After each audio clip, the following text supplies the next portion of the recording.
we'll be seeing what happens in the meeting of these two types of research. We are seeing a lot of very exciting happenings, and that's what we will learn about in this program. We have 4 researchers that will be talking about their research in sign language arts. And then we will finish this all with a show tonight. Now, we do know that there is a lot of research done in linguistics, in spoken languages. Compared to that, the research that is done in sign language isn't a lot at all. And we do know they have a different ways of expressing ourselves in sign language that sadly aren't researched on. Hopefully today we'll be getting an insight into what those possible research possibilities could look like.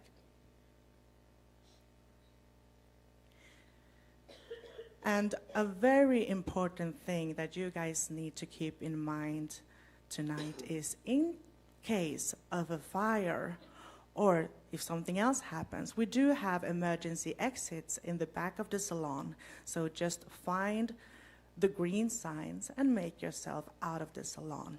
And we will be meeting at the parking spot. You will find a person with a yellow vest, and we will all meet by them. If you need the bathroom for whatever reason, you have them right outside of the salon, right where you came in. And that's about it, I think. Oh yes, I also want to inform everyone that the language that we will be using today on stage is International Sign. We do have interpreting to speech for those of you who cannot sign.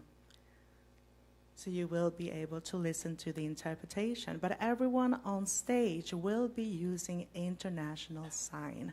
So the presenter, as well as anyone who comes up on stage with a question, anyone who has anything to express, they will be using International Sign. Please try to avoid using Swedish Sign Language or American Sign Language. Keep in mind that we will be using International Sign in order for everyone to participate fully.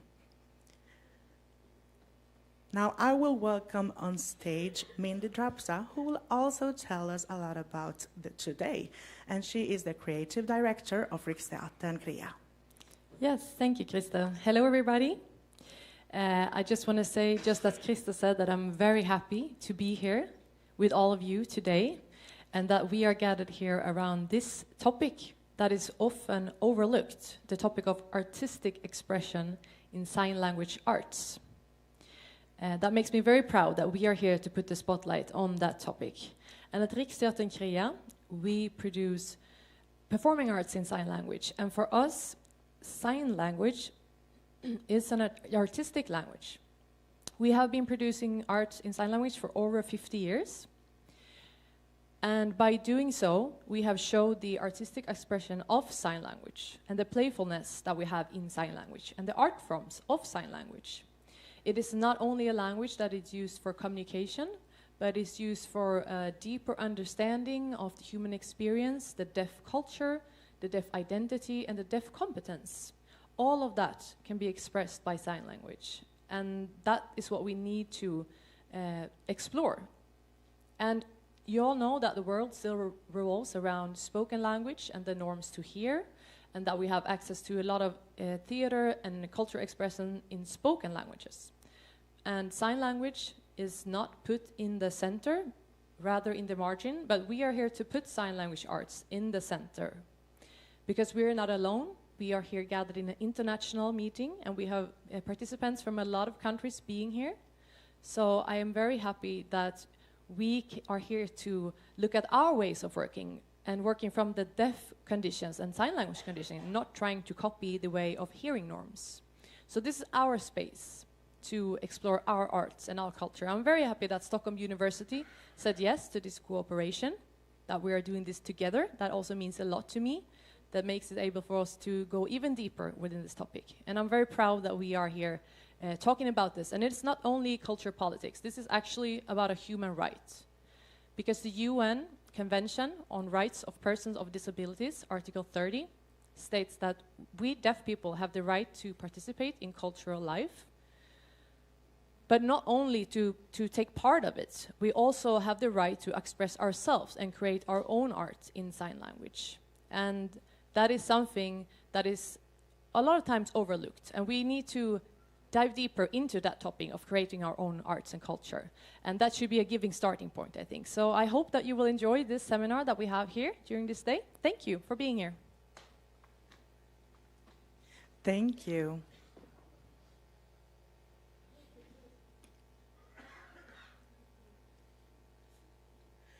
Well, thank you, Mindy. That was beautiful. It's a beautiful way to start this. I am very happy to be here. So now let's start with our seminar.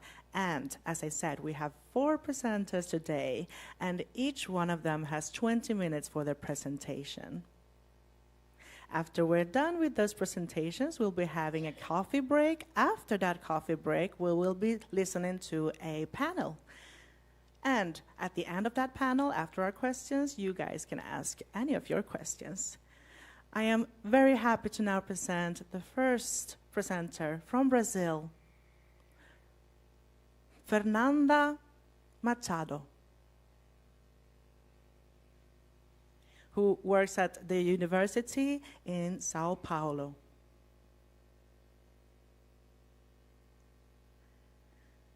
And looks at Libras, Brazilian Sign Language. Give a warm welcome to Fernanda.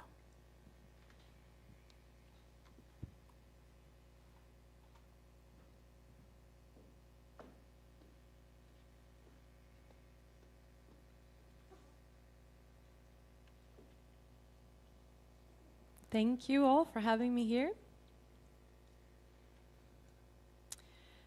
So I have my notes in Portuguese, in Brazilian language, and I also will be signing international sign, and then we have the presentation that is in English, so that's why I have 2 computers with me on stage.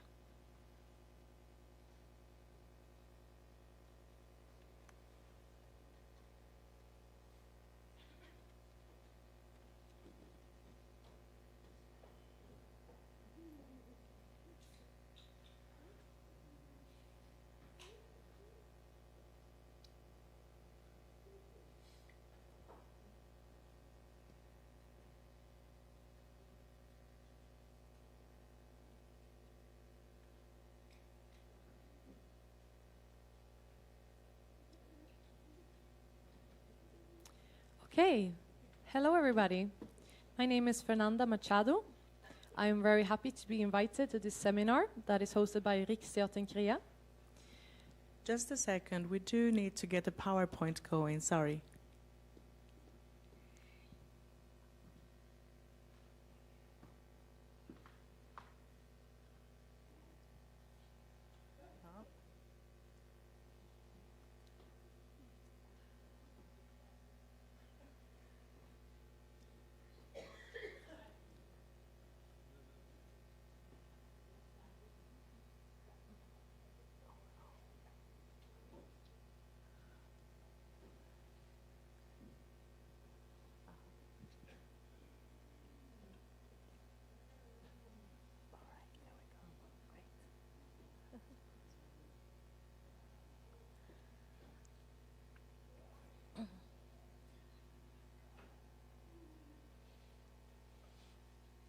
Always issues with technology. There we go. Okay, thank you.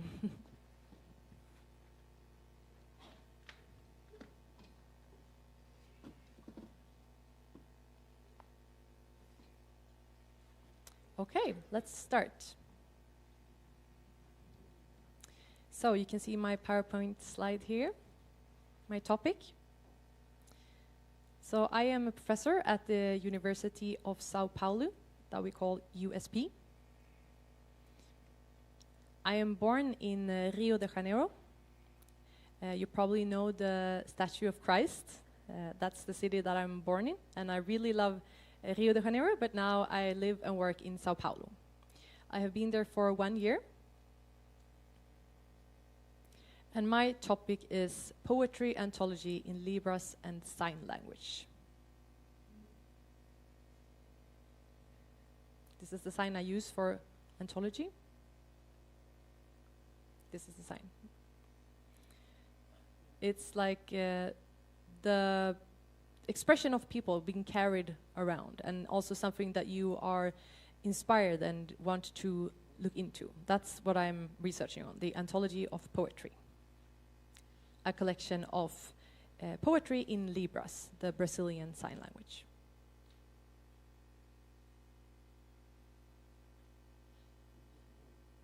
Oh, I also have to remember to change the slides.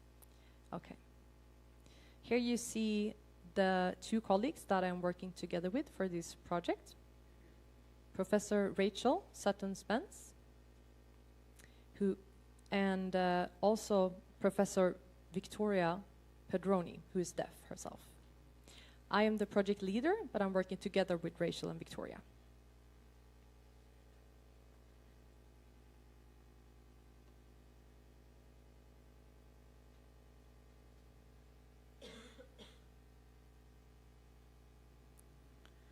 So, I will now tell you a little bit about the aims of our project and what we are trying to do. So you can see here in this slide, there's a picture where the different regions of Brazil are marked in different colors. And Brazil is a very big country, so we are gathering poetry from all the different regions, from different poets, and with a range of personalities, identities of the poets.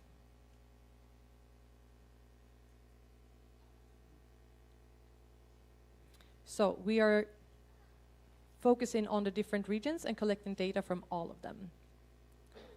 And then we create this data into an archive, and we will also publish this data later on so that everyone can access it online, globally.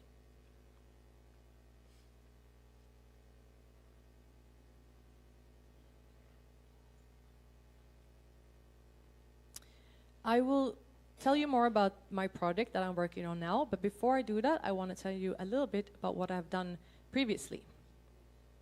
I have worked at the University of Santa Catarina with 6 different projects. That has been a part of my work at the University of Santa Catarina. And all of these 6 projects that you can see here on the slide. Oh, sorry.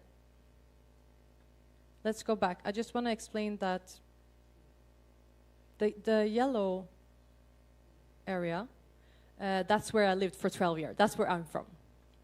And that's where I do my research. São Paulo, Rio de Janeiro before, and now in São Paulo. And then in the red area, that's where São Paulo is located. So I will tell you a little bit about the research that I've done previously, starting with the first project. That was my PhD thesis. It was also a collection of an anthology. And these poems that we collected within this anthology was not from a written language, translated from a written language. They were all presented in Brazilian Sign Language. So we recorded the sign language poetry, and we had video material up to 6 hours. And my thesis, my MA thesis that I did before this was in both written language and in sign language, and that material, video material, was 3 hours long. And then for my PhD thesis, it was an even larger project, so 6 hours of sign language material. And you can see here on the picture that you can, on this database, you can go into different topics and see all these poems that we collected within this project.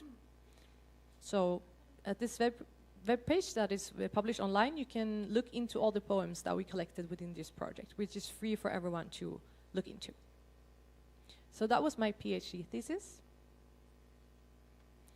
Later on, I did my second project, and I decided to try. I wasn't sure if it was going to work, but I tried to set up a web page that was connected to the work that I did within my PhD thesis, where I presented some of the data that I collected. And you could see poetry on different topics, and also see who the poets were, their background, their identity, and a lot of information on the poets.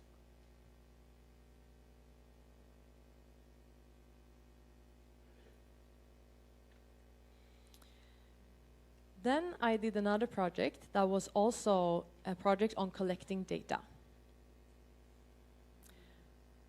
For this project, I had the idea that the information from my PhD thesis, I wanted it to disseminate the information, the poetry, and the work that was collected within the PhD. And I also wanted other people to learn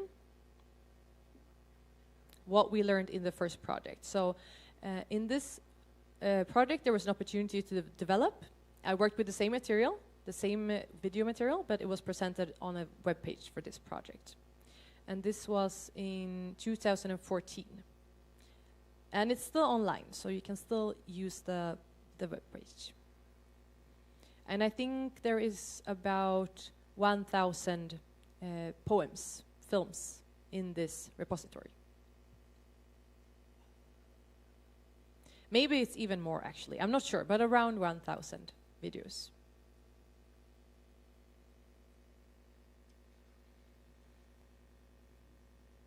At the University of Santa Catarina, I also talked with some colleagues about adding this anthology within the Libras corpus. So they asked me if that was possible, and we talked about it and decided then to add some of the poetry within the corpus. So poems that was not text-based, but created in sign language.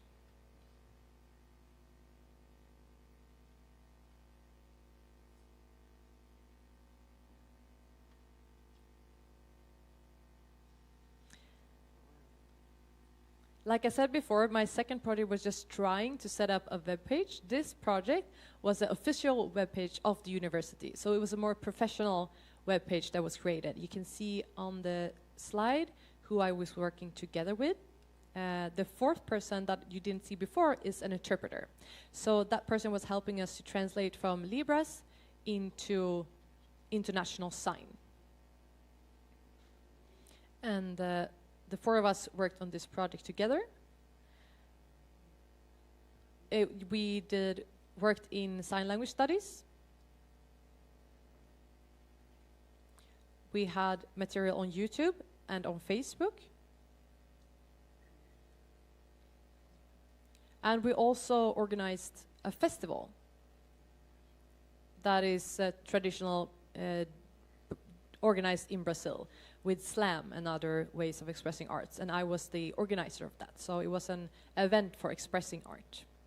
And it's like a tree that you can see all the names and all the places they are located in.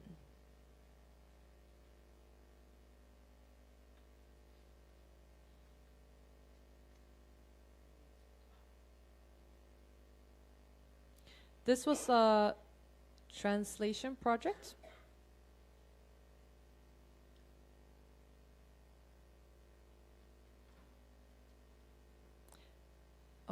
And this is also at the university project that we also did at the University of Santa Catarina, but with a different team working together.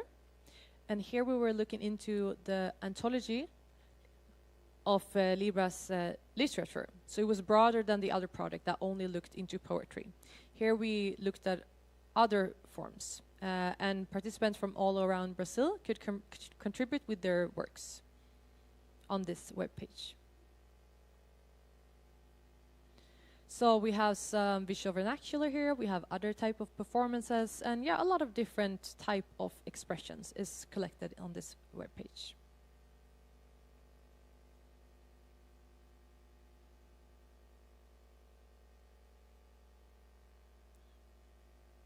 And the aim of the project is to collect and to organize and disseminate poetic productions in Libras.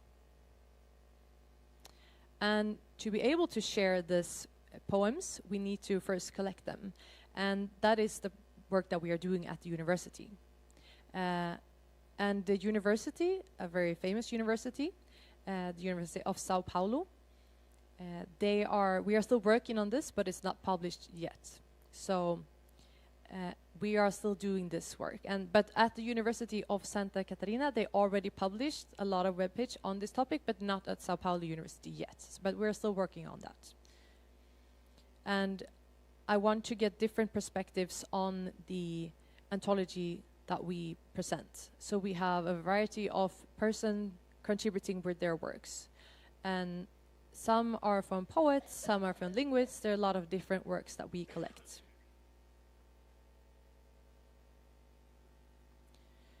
And the method that we're working according to and who we are trying to reach, you saw before the map of Brazil. It's a very big country, and to reach out in a good way, we decided to reach out to other universities located in different areas of Brazil. So in each region, we found 4 team members that will be working from that region. And we had some Zoom meetings, we did some teaching online, and some organizing online on how to work together in this project. And like I said, we had a team of 4 from all 5 regions, and these teams were made up of 3 deaf people and 1 hearing.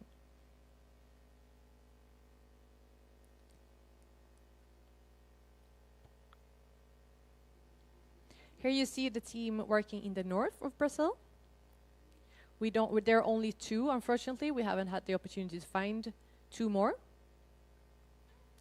Hopefully, in the future, we will find more team members, so that will also be 4 from this region of the north of Brazil.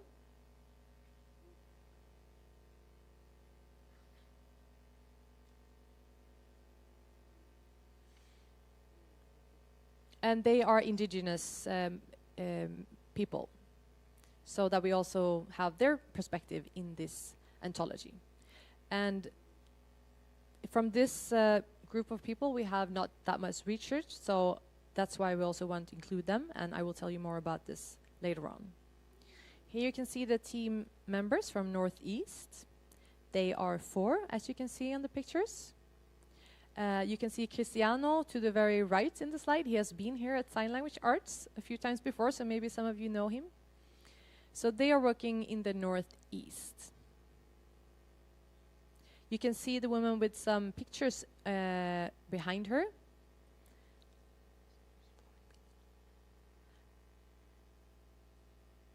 That's an expression of different cultural expressions from that area. Then we have the team members from the Central West. They are 3 at the moment. And they are working together like a team for this region.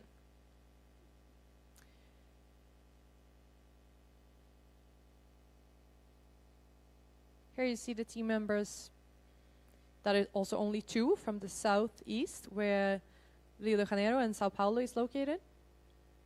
Oh, sorry. I forgot to say one thing.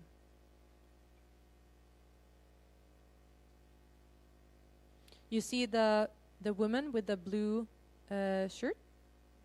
She is hearing, and the other 3 are deaf. And they all know sign language, of course, which is important for this project. And here we have 1 team member being deaf and 1 hearing. And from the south, we have 2 hearing team members that are on the top in the picture, and the 2 on the lower part is deaf team members.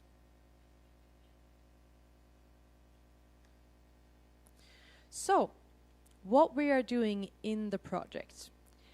We are having Zoom meetings where we go through the method and the aim of the project, because we're all, where we are also remembering each other that we are collecting different expressions.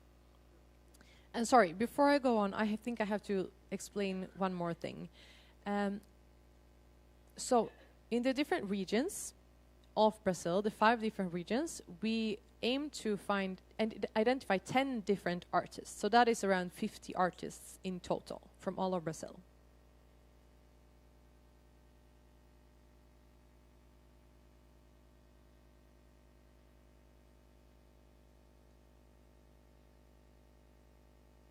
And we were aiming to find 10 different artists from each region, 5 of them being professional artists and 5 of them less known artists. So emerging artists as well as famous artists. So these 10 artists in total from every region made up a good set of participants. We also made sure to have a diversity amongst gender and different identities, such as member from the LGBTQIA+ community, and also a variety in age, although all participants had to be over 18 years old. And we also wanted a diversity of race, such as having white people, indigenous, black, and Asian members.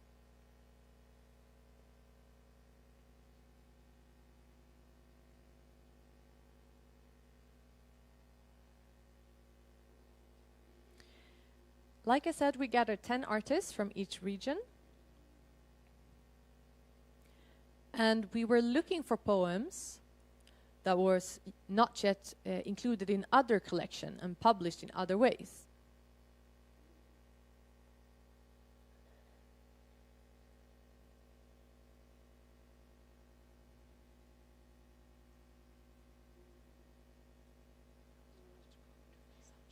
We also wanted to cover different subgenres. So we wanted as big a variety as possible within this anthology.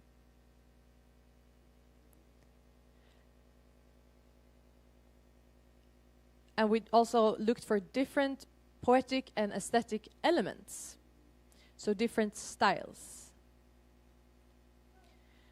Different type of movements and different type of rhythms and a variation in the visual expressions. And a variety in aesthetic expressions.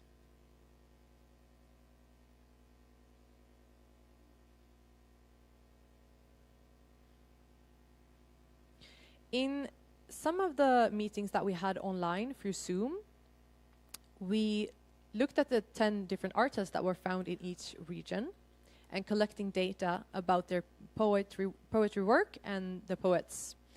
And we gathered this on a central level at a Google Drive. So we collected all the names of the poets and the artists and their background information, such as their identity, ethnical identity, and so on. So we have a lot of data gathered within this anthology. Maybe it can be published during the next year. It's also important to remember that in the north of Brazil, one of the smaller regions, we had to start by teaching to collect the material because there wasn't so many active poets from this region. And lastly,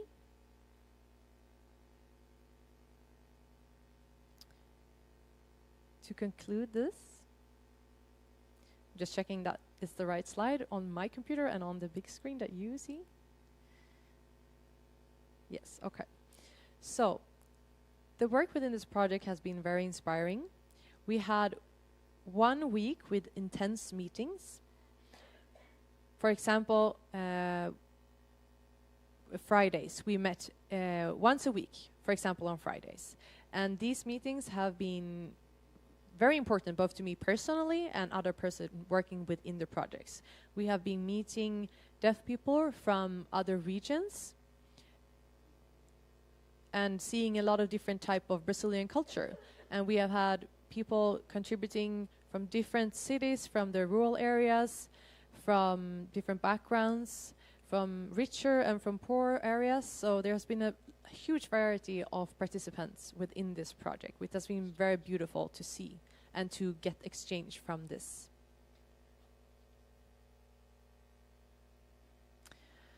So next year, we will publish a new webpage from this anthology work that you can see here on the slide. Thank you. Round of applause.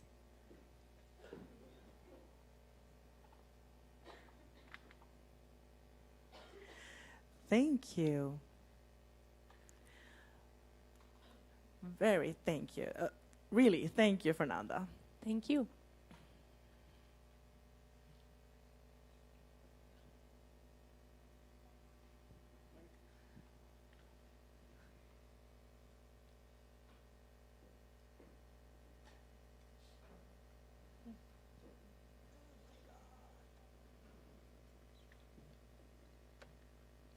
All right. So, our next presenter, I want to welcome Ben Bayham up on stage from Gallaudet University, who is here to talk about visual vernacular as a global literary art. Welcome.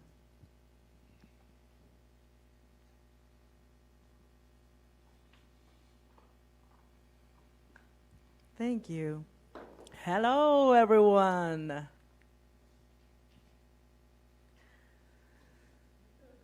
So this is a topic that's really interesting. Well, what Fernanda just said was a really interesting presentation. Sorry if I don't remember your sign correctly, Fernanda. But everything that has to do with the literary is interesting to me.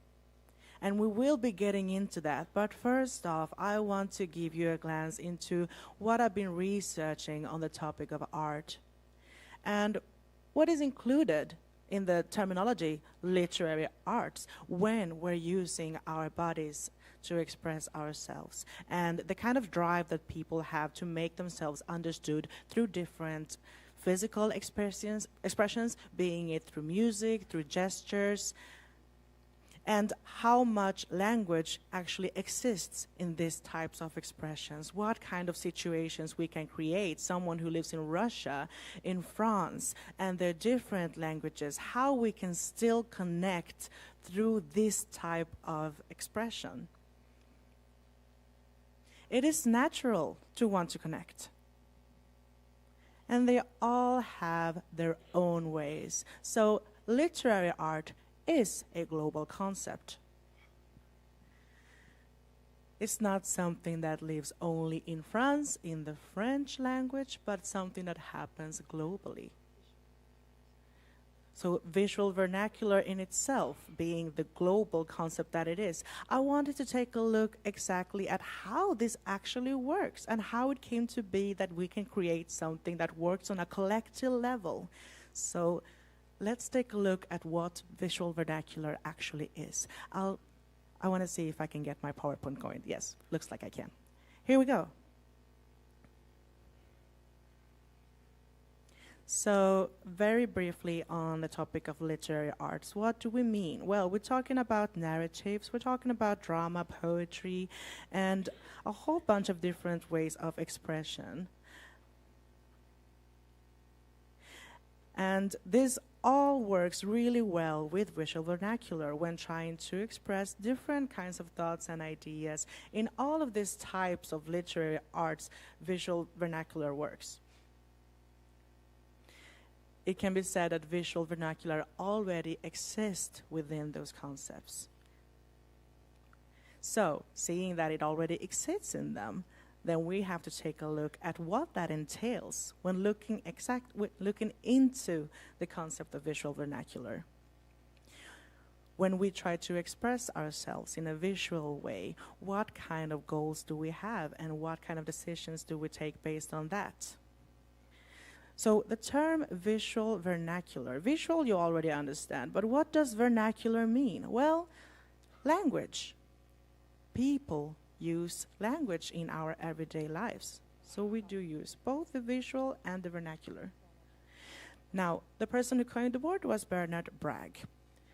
Let's start with a quote here.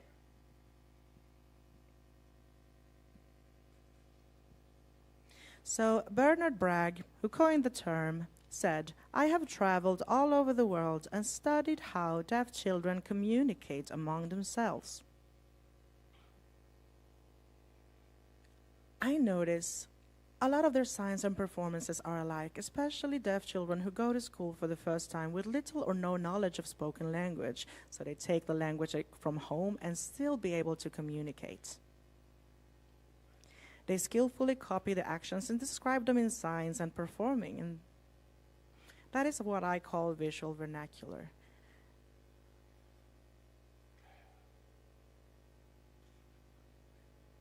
So how do they envision the visual part? And how do they add onto this? How is this visual vernacular then turned into an art form? So what Bragg says is very interesting. What they saw were that children were communicating. How come? Where from did that collective language come from? Well, they were using gestures. And what are gestures? Well, they are a type of visual communication. A visual communication used to be able to understand each other, which can be used with co-speech or without. So the co-speech one is when you kind of use signs or gestures when you're talking with someone. So even hearing people talking to each other use signs and gestures. And there is a lot of research that has been done on the topic of gestures. Co-speech gestures, so hearing people's use of gestures in their language in combination with spoken, as well as the gestures used without co-speech. And these have been classified in different types. So we will look at what these types are. So this is on research done on hearing people, right? Not on deaf people.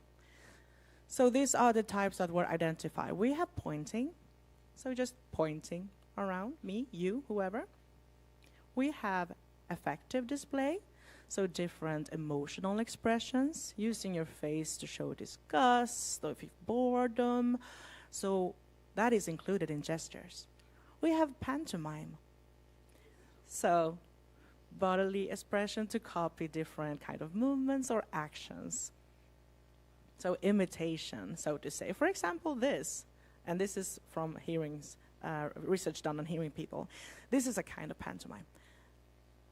We have sizes if something is minimal or roughly sized this way or bigger, maybe a house we paint in a center way. We have shapes, we have squares, circles. This can also be communicated through gestures as well as entities. So using your hand as a representation for another object. In this case, this sign for walking. So by using your hand as representation, you are copying an entity, or you're representing an entity. A car. This could be a car, two cars. So the hand shape, the flat hand, becomes the entity of the car. This is something that hearing people use too. And then we have emblems. And in this case, emblems that are used universally. Thumbs up, so-and-so, signs that can be understood on a global level. So that is what then is named as emblems in this case. Hearing people use this. This is research done on hearing people. But what do we know about how deaf children use this? Well, what we know is deaf children growing up in hearing homes do see these gestures. So we're going swimming, and a hearing parent signs swimming, then the child will make that connection. Or eating, if you use this sign for eating, or if you're telling them off and using this sign, the children, the deaf children in this case, will start to learn these signs. So those home signs, the language developed at home, will become their communication that then is shared with the other people they meet. And it might be the same or it might be different. Depends if it's a deaf person from another part of the world. So the gestures that they come to in that first meeting start from the different gestures that they do have from home. And based on that, they start creating other variations. And for example, pointing, it's something that absolutely everyone uses. And it's something that also is included in sign language. We do know that deaf children already have that in the first meeting, even hearing people when meeting each other. They will have the language portfolio in which the pointing gestures already exist. Yes, so that's about it, about the types. Now, visual vernacular. What can we say about visual vernacular? Well, it is an artistic expression, and although it might come from sign language, if we use, for example, a lexical sign like this one, tomorrow, or week, this week, it's something we wouldn't really use in drama. So instead, we would visualize it. For example, the movement of a car in this shape, the entity that I explained before, that we don't use the sign for car specifically, but we use the entity instead and show the visual aspect of it. As well as visual vernacular being a way that in some way imitates movies in the flow, in motion. If something wants to be expressed and it's in slow motion or fast, that's something that can be expressed through visual vernacular. So it can be described as watching a movie. You have a panning scene, or you get caught up in a close-up, in a slow close-up to something. So it's very similar to what is done in film. So watching a movie and watching visual vernacular feels very much the same. And especially the most competent artists have fantastic ways of showing, for example, close-ups or long shots or wide shots, and suddenly going through these examples from one sign to the other. So, as I said, using the different elements of film, the close-up, the long shots, or, for example, if I'm using the sign of the car again, the entity, and I want to talk about what's happening in the car, I suddenly can go into the role of the person driving the car and then going back to showing the car. Suddenly we're seeing a close-up, then we're seeing a long shot, and then we also have the panning as we have in a movie. So we see the movement as if the camera is trailing along with the movement of the car. As well as if someone walking, talking, so dialogue, we can see as if the camera is going from one character to the other when they are interacting with each other. So it's edited in visual vernacular in the same way as it would be edited in a movie, or suddenly the effects, the slow motion. Suddenly everything goes slower. Just the same as it would be in a movie, you will see that those elements in visual vernacular as well.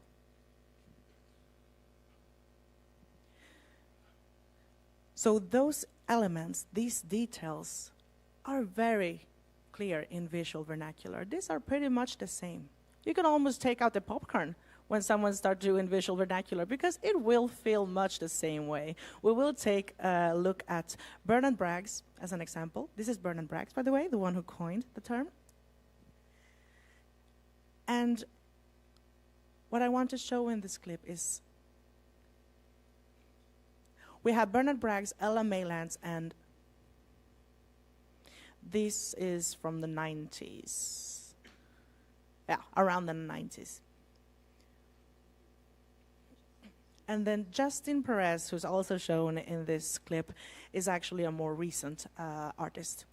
And you will see at how things have changed from back in the day until today.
All right, so we got to see different examples of those elements, the movements in the telling, and we have the classifiers in this, creating different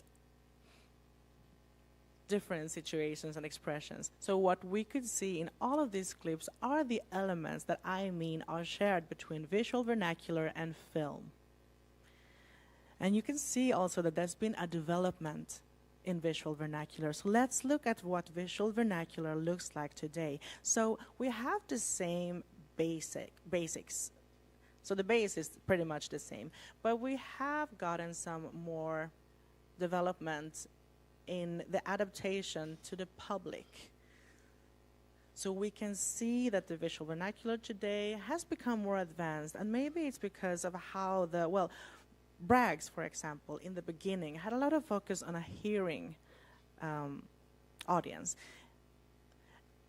And this is something that has changed in times, whereas the focus has become more a deaf audience. Today, visual vernacular have been seen through the expressions of artists such as Erwan Nomad, and has been spread to the global stage, as well as Giuseppe. And we'll look at what that global stage looks like. Over here you see an overview of different places and events, festivals and different types of meetings. And these are places where signers meet. When we have people from different countries, they still have a capacity in their DNA, truly ingrained in them, to be able to communicate with each other, even though they don't share the same language. As you can see here, I mentioned Erwan earlier. His name is repeated again by the blue arrow. This was during the pandemic, where we had a pandemic awakening. We had a situation in which people were isolated at home, weren't able to go out or meet, and that's when Erwan had this idea. So Erwan decided that for the duration of 2 weeks, he would have a visual vernacular event on Instagram where he would invite absolutely everyone. 75 different performers met through Instagram. So from Europe, Asia, North and South America, everyone were uploading their poetry, and everyone were able to see all these different performances. And this got a really big traction. This got spread absolutely everywhere. We got to see all the usual performers from Europe and such, but we also got some performers that had been closed off to us.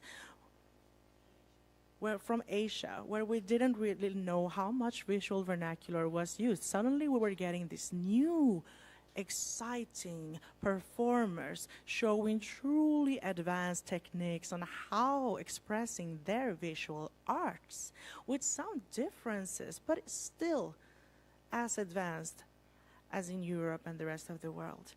So how could these two things suddenly develop parallel, although no in contact with each other? What they had in common was visual vernacular and the communication within that allowed them to create this. So we suddenly got to see these performers through Instagram, and you can still visit his Instagram and see some of these visual vernacular performances. We'll take a look at one performance. Oh, you have to visit this one performer. He is absolutely amazing. So when I visited his Insta and took a look, I was just awed. He had been in contact with some people about, well, he'd been asking about specific signs. He said, well, I don't know any international sign, so how, and still he's able to express himself in vernacular, visual vernacular on this level. So we can see that visual vernacular is used as a communication on stage and doesn't necessarily match what is being done in the development of international sign. It's a language that's developing on its own. So this is one of the events I mentioned earlier.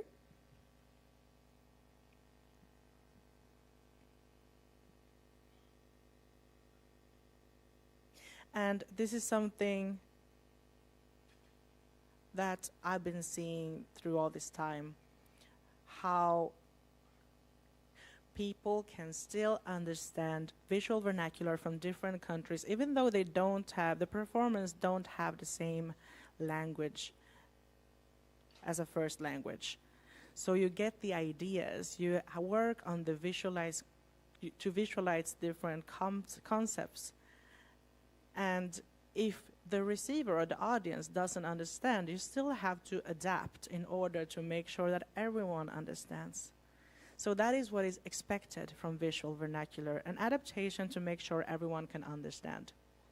And this calibration exists in all of the performance and can become more and more advanced. When performing visual vernacular to a hearing audience, you might get drawn to using more spoken language. But we see that as this was developed for a deaf audience, things got more and more advanced, requiring a higher level of deciphering capacity. So what's exciting is asking ourselves the big question: what is a possible explanation for how humankind achieved such a global level of gesture-only communication? That's really ingrained. Is it something we're born it? And is there anything we can learn from this about communication? Thank you so much.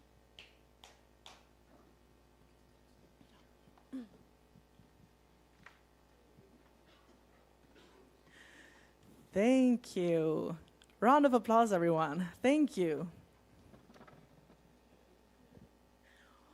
Wow, that's very interesting. That was our second presenter. We're going to go ahead with our third presenter for the day. Nora Duggan, this name sign, who works at the University of Stockholm. Give her a warm welcome up on stage to talk about the topic of international sign and its role in sign language arts. Thank you.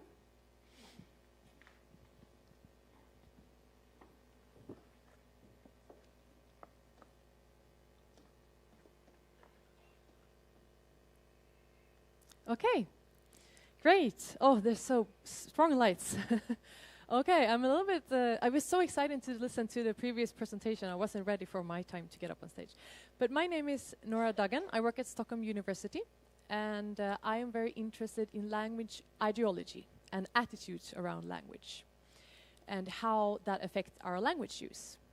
So when I was asked to present here at Sign Language Arts, I was first a little bit unsure about what I would present, but I then found some interesting facts that I will now present to you.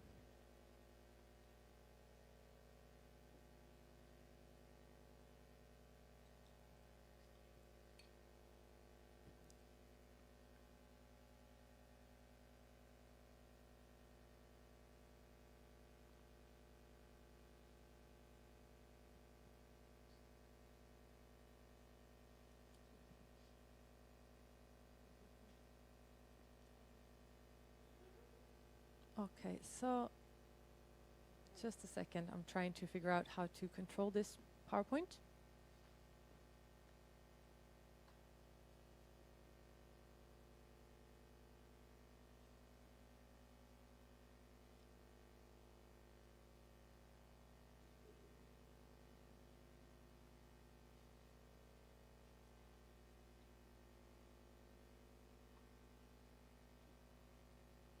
Okay, great.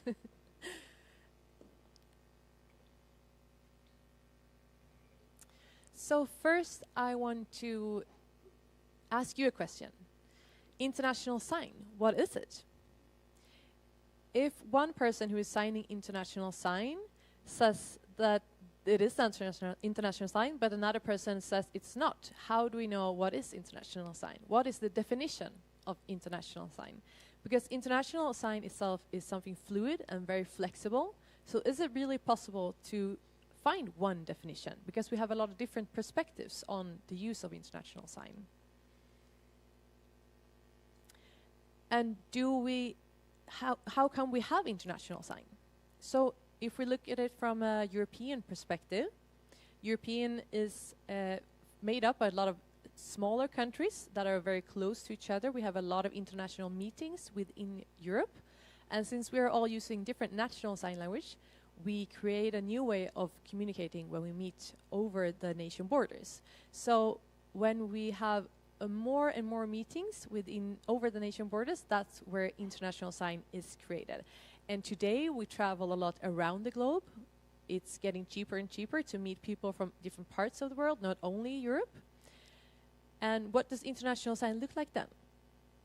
And like we heard before, Facebook and Instagram is used for communication in international sign. So now you don't even have to travel to learn international sign. You can be able to use international sign, although you never travel to another country. I will be presenting the work of two deaf academics. We have Dr. Erin Mortari from the States and Professor Annelies Krister, who lives in Scotland. She's from Belgium, but she lives in Scotland. They are researching on international sign and how international sign is used by deaf people around the world. And they coined this term deaf cosmopolitanism. And within everyday communication, we normally talk about deaf people being global citizens. That means that it's not so important for me what nationality someone I meet who is deaf. The important thing that we are both deaf. It's another meeting that would happen when I meet a hearing person. And related to that, there's a special attitude. There's an openness and a willingness to communicate, even though we don't share the same national sign languages. So that openness and willingness to communicate, that is the attitude that is needed to communicate in international sign. Even though we don't share the same language resources, we can still communicate using a visual manner. And that is based on the willingness, the empathy in meeting deaf people.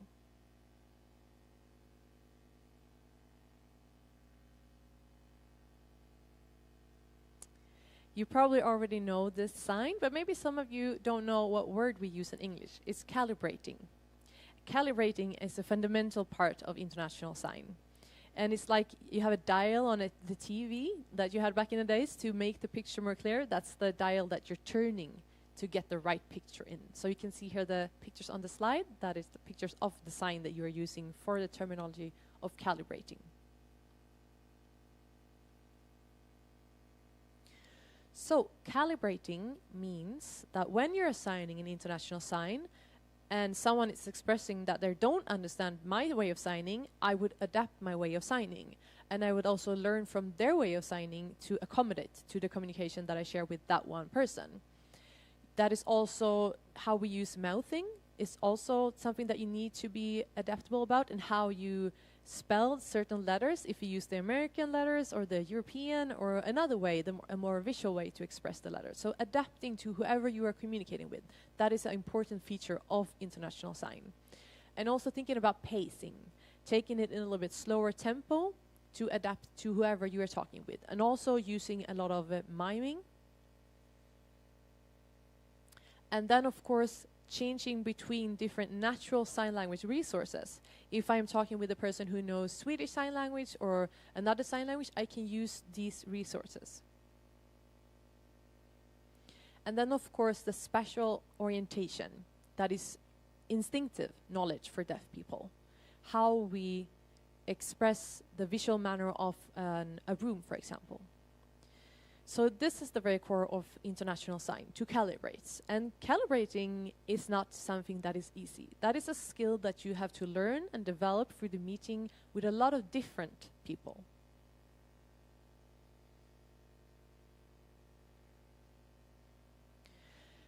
And calibrating is one feature that you need to be aware of. And there's also another feature that is the idea, the morale around language.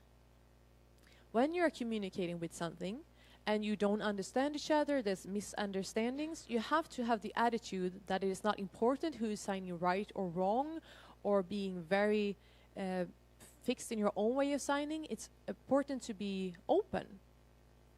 And we talked about the use of American Sign Language in International Sign. I have seen that there are some American Sign Languages used here on the stage.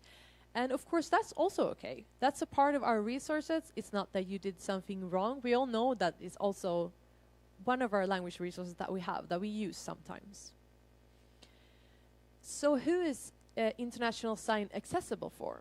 Well, mainly for privileged people who has the opportunity to travel, the ability and the money for traveling. And of course, within Europe, it's much easier to meet deaf people from different sign language communities. Within America, it's not so easy to, you have to travel very far to meet people from a different sign language community. And teaching international sign is a topic that we normally talk about. How do you teach someone international sign? Because international sign is something that you learn from meeting a lot of variety of people. And there is, of course, a power between languages in international sign. For example, the use of American Sign Language, if that is accepted or not, and the use of other signs from other national sign language. So there is, of course, a power balance that some people have a certain attitude towards. So now looking at how international sign is used in sign language arts. So I have not done research in this area, but we have research done that has been done at the International Festival of Glendoyle. So Glendoyle Festival gathers visitors from all around the world. Artists, movie makers, and theater performances are staged, and there has been a development in how many of the cultural expressions are in international sign.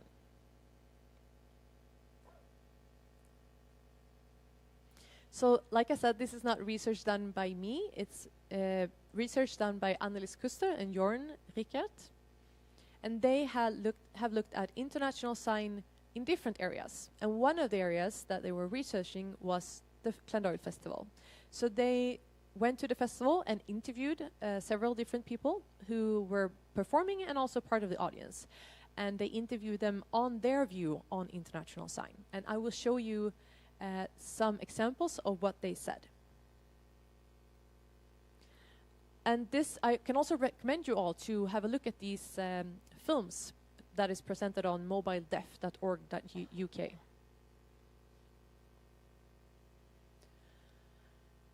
So, they interviewed several different people that had themselves been experiencing performing in different areas, and they asked them how it was to be on stage, how they were working with international sign. So one thing that was mentioned was that they needed time for practice. If they didn't get the time, they had to perform in their own sign language, because translating international sign takes time. They also said that having language experts, IS consultants or experts, was very helpful. And some of them had access to it, but others didn't. They also mentioned thinking about the target audience. If they knew that majority of the audience would have knowledge in American Sign Language, maybe that would affect their way of expressing themselves in international sign. And they also said that there was a dialogue needed because they wanted to make sure that the audience were understanding. And when they don't have a dialogue partner, it's harder to know if the audience has understood or not. They also said that working from a national sign language, their own sign language, into translating into international sign is easier than translating from a written language into a national sign language. That process is a lot harder. because it's a two different forms. So from one sign language to another is a little bit easier. And a lot of them also said that they were aware of trying to use less lexical signs and finger spelling, and instead use more of the signing space and more facial and body expressions. I will show you a short clip from this movie. It's a person who has been performing at the Glendoy Festival.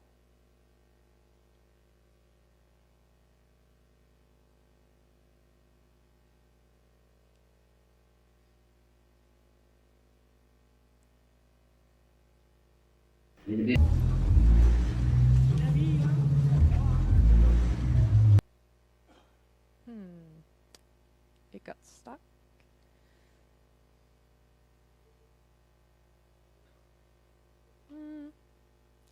Technology.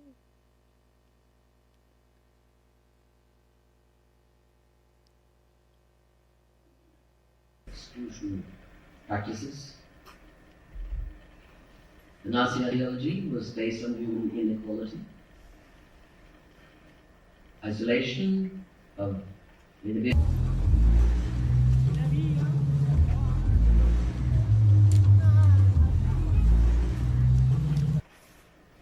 One day Hans received a letter.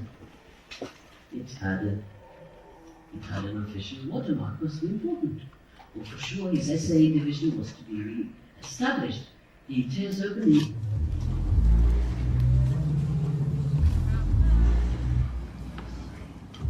According to reliable information held, you are hereby classified as carrier of hereditary deafness.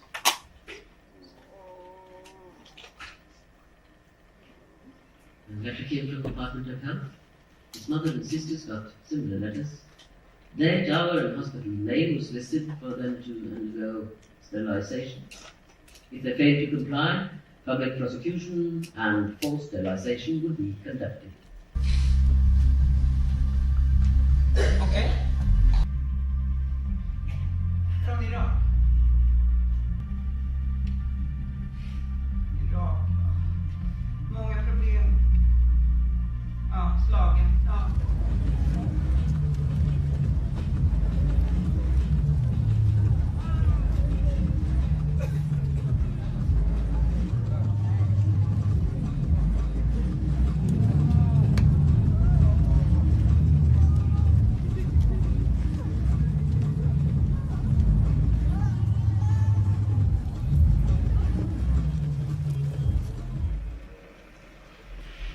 Hitta jobb. Nära hemma.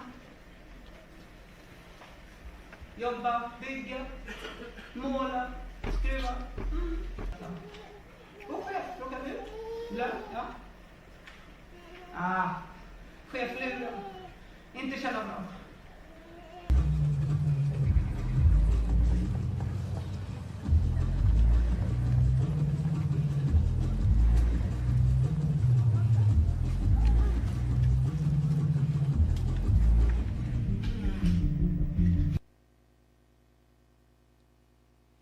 Okay, so you saw there the comments about the two different performances. Both were performed in International Sign, but in two very different ways. One was close to American Sign Language and English, and the other one was a different style, the style of refugees. So maybe you could call it white International Sign and non-white International Sign, maybe.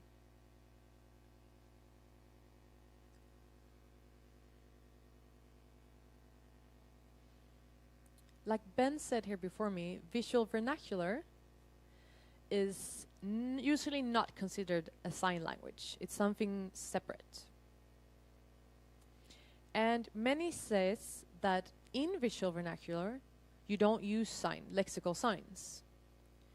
So visual vernacular has its set of rules that you're supposed to follow when you perform in visual vernacular. So there's also a separation from sign language there. And visual vernacular is an artistic expression where you can be creative with the way you express yourself. So for example, if you're using VV and you're signing towards an audience in your hometown, compared to when you are at Glendoy Festival, maybe you don't change the way you are expressing your art. The visual vernacular used here as in another country can be the same, but when you're signing in a sign language, you would have to adapt the way you express yourself. I will show you another clip from this film. It's visual vernacular, and there is a researcher, a linguist researcher, that says that it is sign language.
So that's one thing to think about.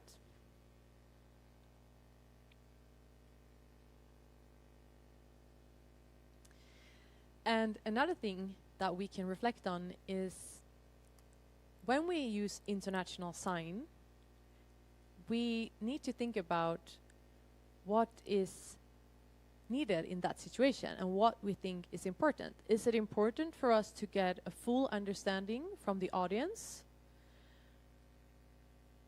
And who is the audience? Is it an audience with a lot of American participants? Maybe it's reasonable to use a lot of American Sign Language. If it's not, maybe not. I think it's also important to reflect on your own possibility to practice and to translate into international sign. Do you have that opportunity or not? And do you have the money and network that is needed? For example, here we have a network meeting. Here you have an opportunity to work together for the workshop of sign language art, but not all everybody has those type of opportunities.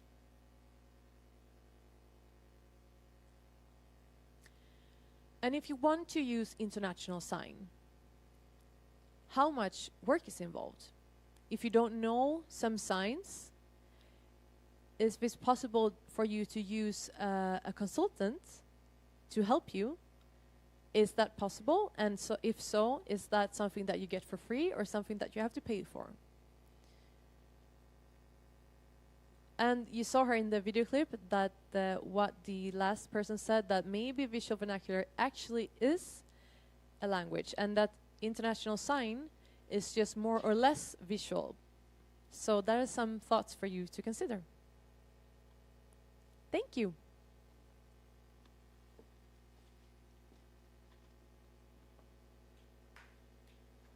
Round of applause for you, Nora. Thank you. Wow, that was very interesting. Let's go ahead with our fourth and last presenter.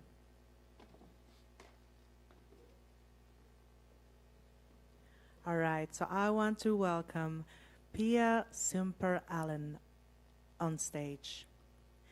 And she works at the University of Stockholm and will be talking about depicting verbs in all type of sign language texts. Okay, I'm going to do this in international sign, but I am trying to think of it like swimming in a pool where instead of just trying the water out, I'm just deep diving right in. So, now we have had some visual vernacular, and we'll be deep diving into that as well. And I will be using some examples today, but they are in Swedish Sign Language, and they have subtitles in English. So let's see how I do this. All right, here we go.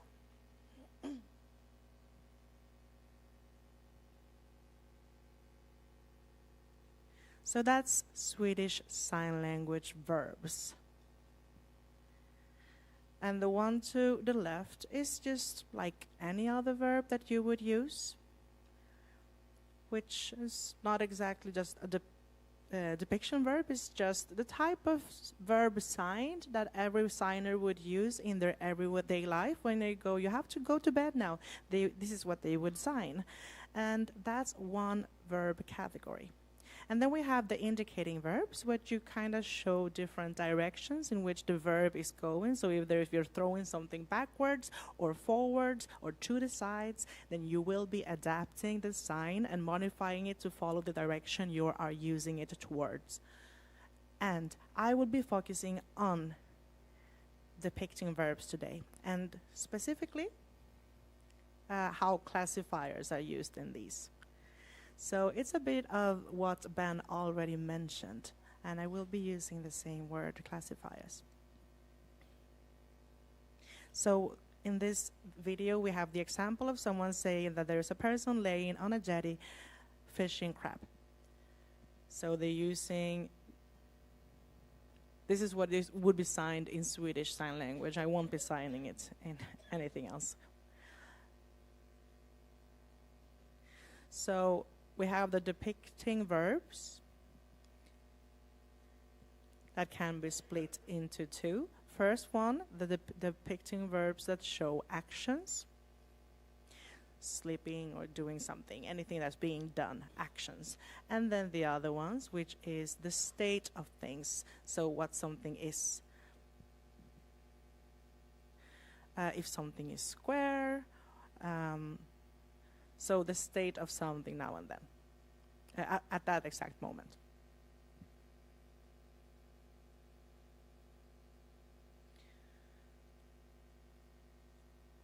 I want to say that comparing this typical verb that we saw, the one going to bed, it's something that can be placed in different places on the signing space. So you can move it forward or to the sides. You don't have to sign it in a specific place without changing the meaning. But when you're signing an indicating verb, you can move it around and it will change the meaning. So you can place a table, for example, a table to my left in front of me, or you can show in signs how many legs the table has. So table, you can place it in different places in the signing space, or jump or get up. We're getting up in different locations in the signing space in front of the body. So that would equal the movement in the room I am existing in. And then we have the indicating signs where we're showing the directions or where we're going, if I go there or inside of there, for example. And then we have the depicting verbs that can be used in other ways and kinda can be expanded by the movements we use in the signing space. For example, if a person enters a room I am in, they can enter from this side or this side, from different parts of the room that I visualize in the signing space. And then other type of depicting signs would be signs showing specific forms. For example, a bowl, as here, or if it's a vase,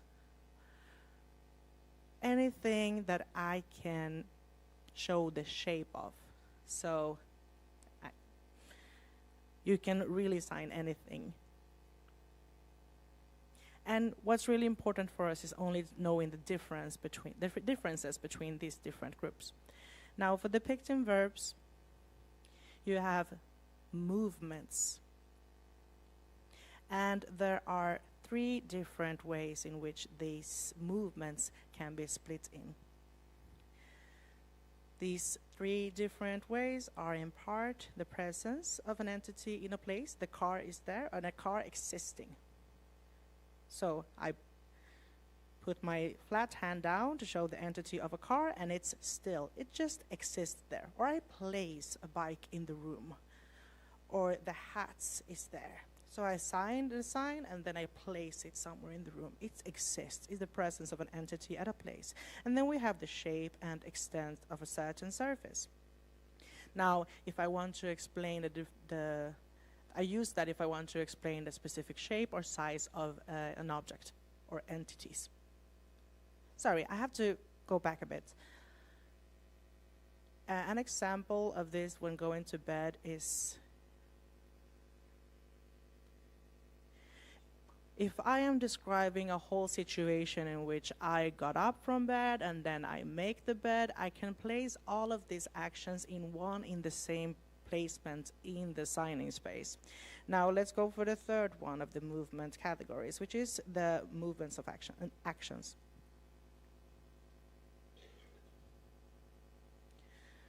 Now taking a look at this next example, yet again we're looking at Swedish Sign Language. So what they are saying here is I use the fish crabs, and I usually lay on a jetty and use the fishing rod to fish the crabs, to catch the crabs.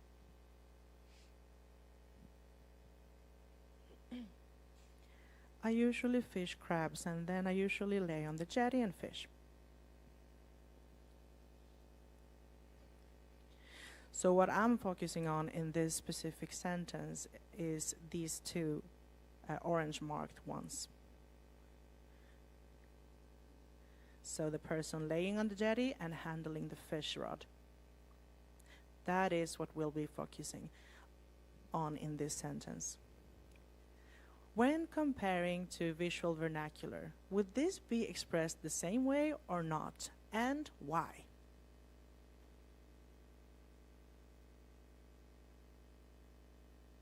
Lay on jetty, fish, fish.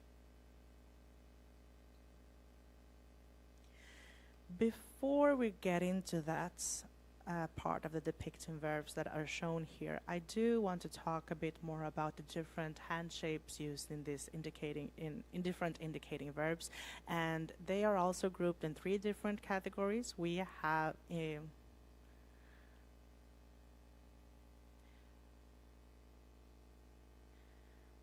and you can see them on the right. So the categories for the hand shapes used in indicating verbs.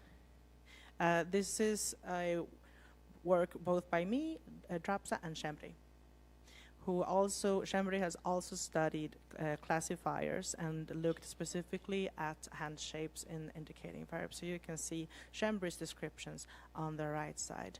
And then when I did my research on Swedish Sign Language, then I decided to use the words on the left. But we are talking about the same group of classifiers. So the ones on the left are just my own contribution and my own ideas on these 3 specific categories. So these are the ones I will be using today. In part, we have the substitutor, we have the manipulator, and third and last, we have the descriptor.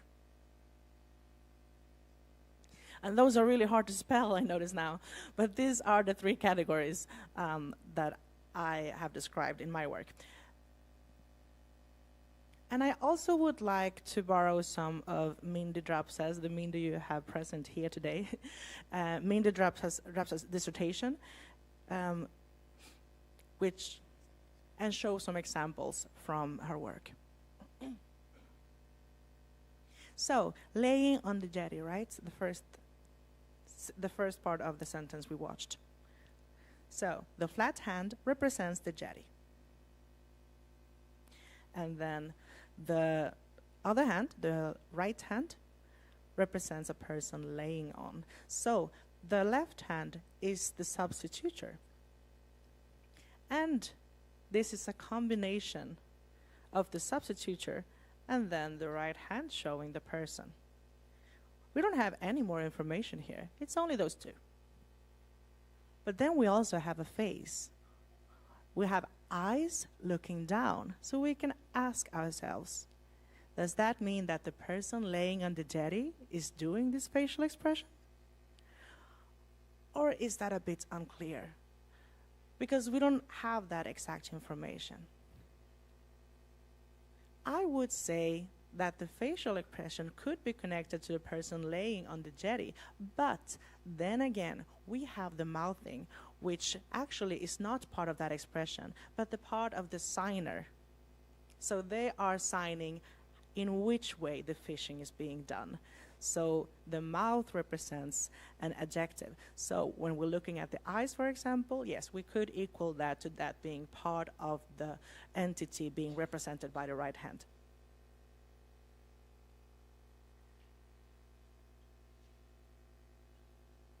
But maybe the mouth represents something else. We might find that out later on. But we do see that visual vernacular does share this type of components where we share different parts of the face doing different things to represent different parts of the communication.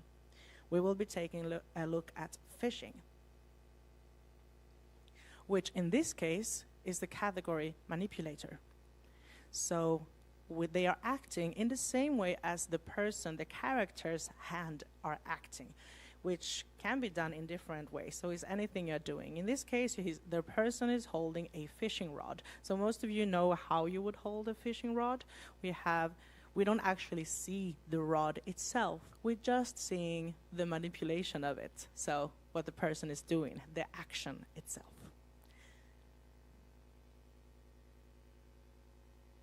So you already have an idea of what's happening. When you see the action, the way the person is holding the rod, then you can visualize the rod, the fishing rod, in your mind. And this is a quite usual combination of depicting verbs, both in manipulator and subscription. This is something that is done by children, by grown-ups in everyday conversation, and visual, not really in visual vernacular. And not only in visual vernacular.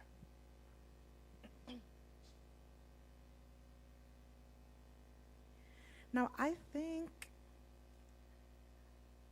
doing some research on what the eyes are doing, my theory here is that the mouthing in this situation has actually not something to do with the character that is being represented, but it's actually the signer's own expression as an adjective.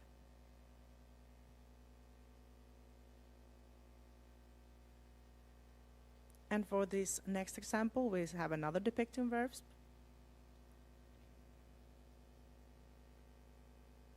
I found a nice frame with a wood inner frame and a steel outer frame. So I found a beautiful frame, a wood inner frame, steel outer frame. So at the right, in the right, you can see the hand-shaped description. So it's in the category of descriptors, which is different from what we just saw with substitutures and manipulation. So with this hand shape, what the person is doing is they are signing the corners of the table in two different ways. So first off, a thicker the wood frame, which is thicker, and then a thinner frame, the steel frame, in a thinner shape. And yet again, another sign that would be used in everyday life. This is a person describing how one can skip a rope with two ropes, and how in that case you have to skip with every other time.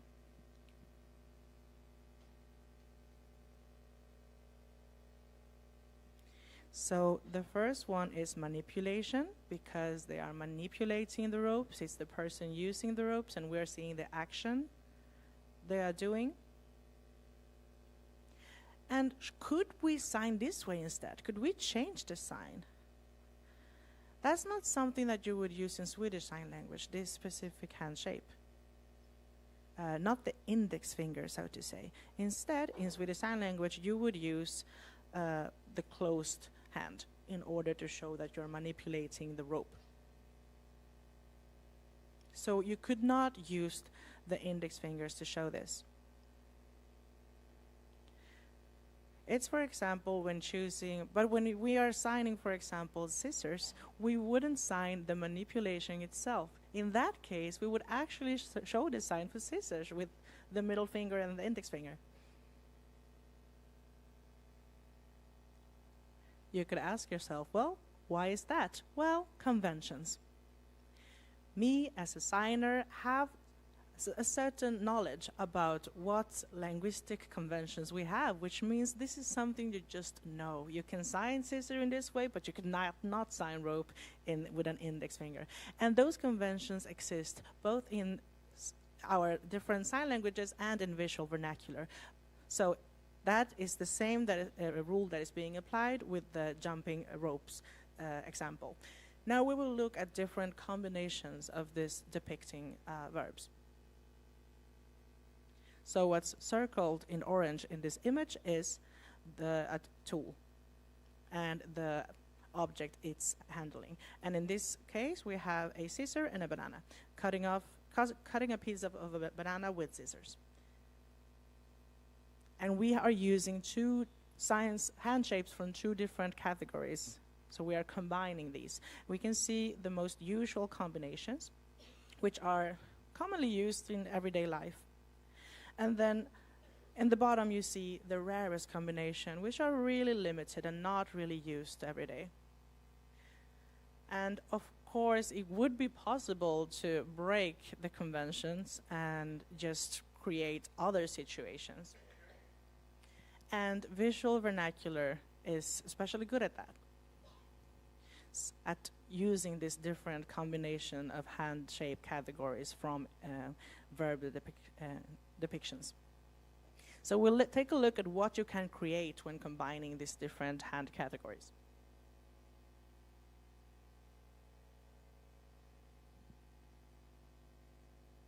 So we are creating different scales here in one and the same frame. So the one holding and the car. The hand holding something and the car. And this is also something that is observed in visual vernacular a lot. This is an example with a traffic light changing color, and the person takes on the role of the traffic lights and lights up. So the poet in this situation creates an anthropomorphistic situation in which a traffic light takes on the life. They take on the role of the traffic light itself. First off, they start in the car. They kind of remain in the car with one hand, but then you have the traffic light, and that's when the poet here, the performer, takes on the role of the traffic light while still sitting in the car. So what we're seeing is a very advanced use of these hand categories in visual vernacular. You have to know how to do these things in order to be able to create this type of scenarios. So that's why we know that this is very advanced in visual vernacular. Now we see the placement the performer does for the traffic lights. And this is very unusual. This is truly breaking out from their convention entirely. But it's something that is done in visual vernacular. If I would visit my parents and would sign a traffic light like this, and then I would say, well, you know, green, orange, red, and I would sign it on the body like this, that would never work. I would have to explain it outside of myself. It's just not conventional in Swedish Sign Language. So this is entirely visual vernacular. As you can see, performers of visual vernacular often break these conventions. And in this is a great example of it, becoming a traffic light.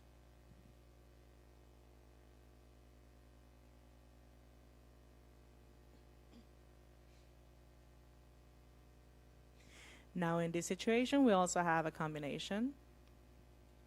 We can see the manipulation of space that's being done in visual vernacular here. Yet again, not something that would be signed this way in everyday life, but very typical for just visual vernacular. We'll take a look at another example.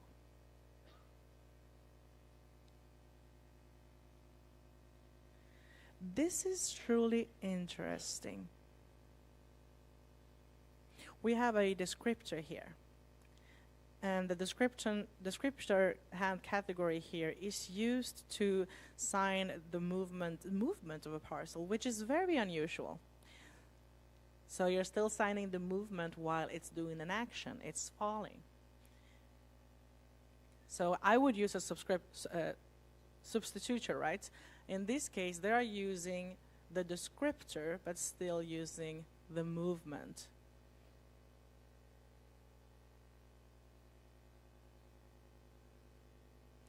So, what does future research hold for us? We have a lot to learn about how depicting verbs are used in sign languages and in visual vernacular. And I would love to see more research and really take a deep dive into different materials. Take a look at how people are using these different expressions and depicting verbs in this. I mean, we do have a certain, we started off a few years ago and we know that things have developed. So, and visual vernacular being something that is being done in countries all over the place, by men, by women, it would be interesting to study the socialistic factors as well, what differences there are. Thank you so much.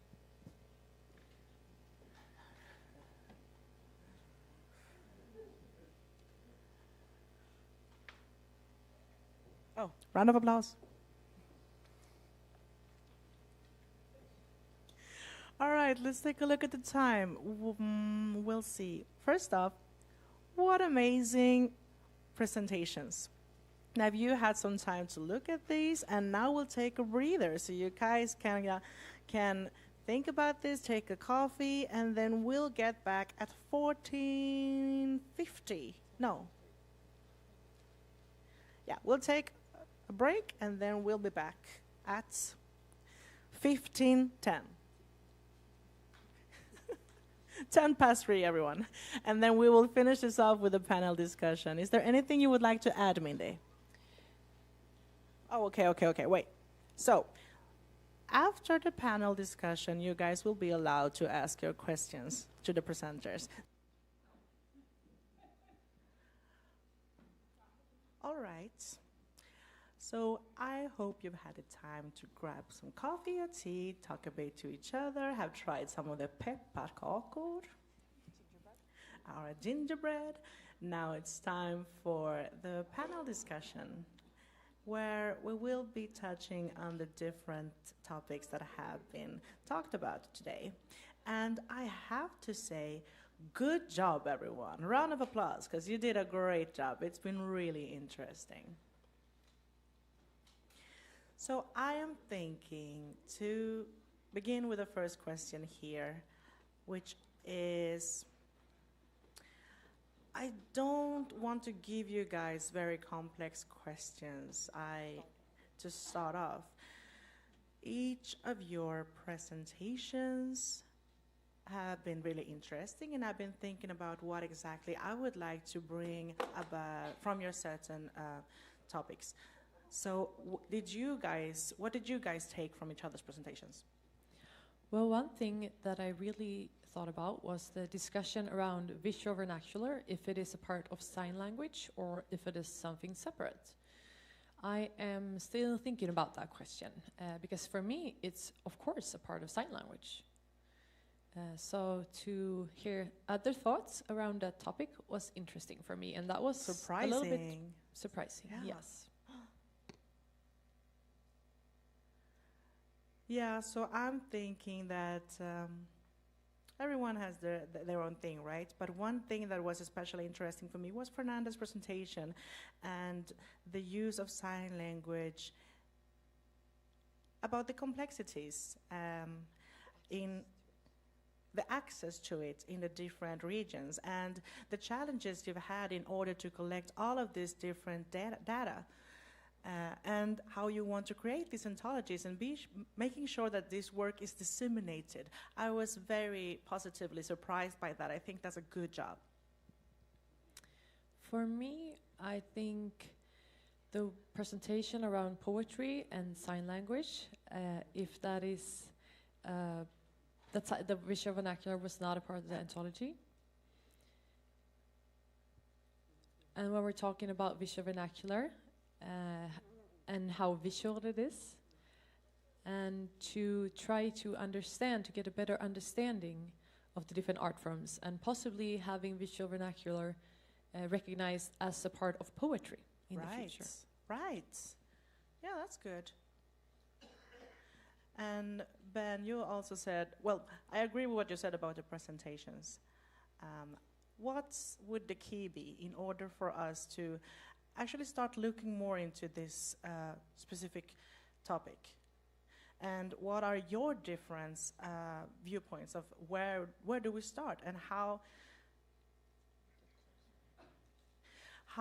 we use this as a possibility to take a closer look at our own languages, and not seeing sign language as something that should be avoided in the future, but actually looking at the different dimensions that exist in it. I think all of you have key points where are starting points into how we look closer into the different future dimensions. Now, I would like to ask specific questions for some of you, and I would like to start with Fernanda. In regards of your work with the anthologies, it's an interesting topic, but I would like to know about, in regards of poetry as a certain type of narrative, how is it compared to other types of narrative, and are there specific elements? Is there an inclusion criteria for what counts as specifically poetry? Well, when it comes to poetry, there are some forms of poets, their own expressions, that they're not taught from someone else. It's their own natural expressions, their own aesthetics of how they express themselves. And that is also included in poetry. And in poetry, all different kind of expressions are welcome.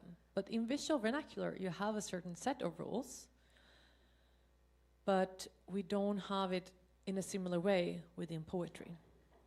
But I think that we all have maybe our internal rules and our internal ways of creating art. Just like Nora said, it's about calibrating and adjusting to whoever you're creating art for. And I think that we can also include visual vernacular in our anthologies to research into these topics in the future. Maybe something for the future, yeah. So is there anything else about in the topic of visual vernacular and the criteria of this? Well, I think when we're talking about poetry, there is no formal form. You can use different ways to create poetry. You can use hand shapes, certain structures, you can use images, which is also used in visual vernacular. And I think that there are elements that are seen both in visual vernacular and poetry. The cinematic effects, for example. You can't separate them only being a part of visual vernacular. They're existing in both art forms. So it's not possible to separate them fully. I think that that is important to recognize, that they're not completely separated. There are a lot of similarities.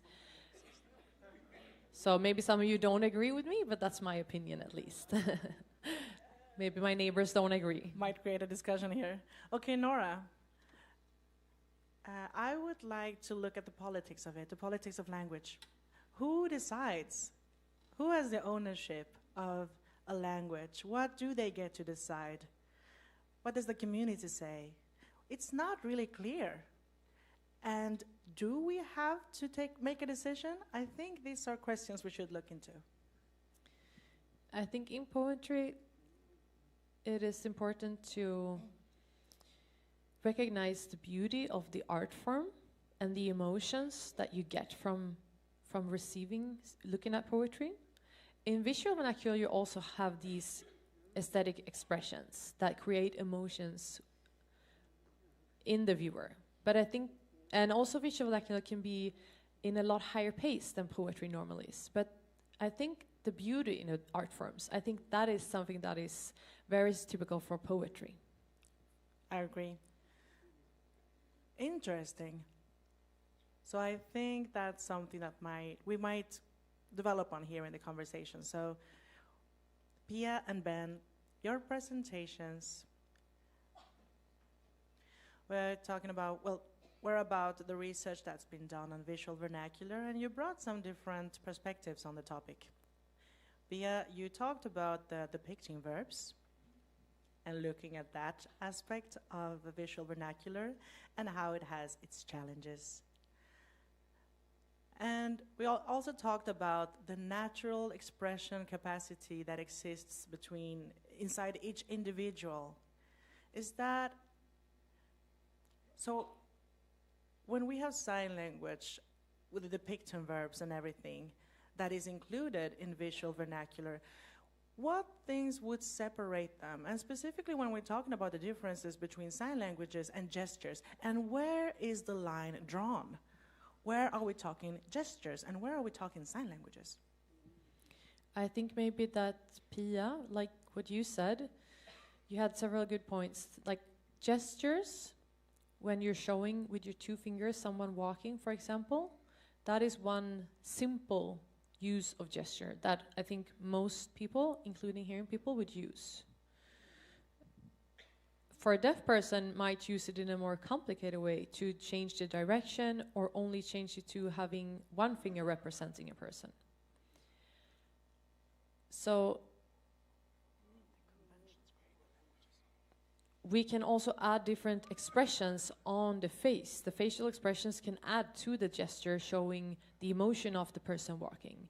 So that is a more complex level of expressing these features. But hearing people wouldn't use that complex level because hearing people don't have these resources, the linguistic resources. Maybe they show the person walking in first one direction and then another, but not more complex than that. So there are different levels of gesture use. I agree with that. I think much in the same way. For example, if a hearing person who doesn't know any sign language at all, if they tried creating visual vernacular, they couldn't do it, right? So visual vernacular requires a person to know sign language. Yeah, that's true. But they could use gestures. They could, yeah, but is that visual vernacular? Because we're talking about visual vernacular being on a more advanced level. It's a good question. Right? I think that it would be a good idea to try it out, to see if it can become visual vernacular or if it can't, if it's on a lower, more simple level. Yeah, but what I mean is also that the research that's been done on visual vernacular really leaves a lot to be desired. We would like to see more into how the visual vernacular is developed. I think we required a whole lot of research in order to see how much sign language actually influences the creation of visual vernacular. Yes, and when we're teaching sign language, and you use literature, sign language literature, of course you have different level of complexity. For example, if you are saying that you wanna express, copy an animal, imitate an animal, that's a little bit more complex level. But if you don't have a facial expression Or in the picture, like for example the traffic light, then it's not as a complex level. The traffic light expression that we saw in an example before is a more complex level. It's depicting verbs and it's the movement. Even though the object is not moving around, there's a movement in the expression. So using the facial expression and different body parts, by doing that you can create a more complex level that hearing people could do. But maybe they could still understand it. Yeah, and what you're thinking, if you don't have a visual or mental image of what something looks like, if a person is signing or if a person is expressing it through visual vernacular, I mean, visual vernacular creates something that hearing people can understand. Well, sorry, it's visual, yes, but can they understand it, and what level of understanding is that? Sure, it's visual, but we also have different levels in which some levels hearing people will not be able to understand visual vernacular. I think some of the more basic levels of visual vernacular can be understood by hearing people, but some of them require an advanced language in order to be able to understand. So some of it is, for example, when we talk about brags and the more advanced level later on, those differences, the hearing audience word and the deaf audience word. I think here within the audience, we have an agreement maybe that hearing people shouldn't be expressing visual vernacular because they don't have these capabilities as deaf people do. Deaf people can calibrate in a larger way to accommodate to different people. So to having that skill, like Nora talked about earlier, Nora, maybe you want to talk more about calibration. No, yeah, it's calibration. As you said, you already included everything in that sign, calibration. Yeah, so deaf people do calibrate, and we do that all through our lives, every day.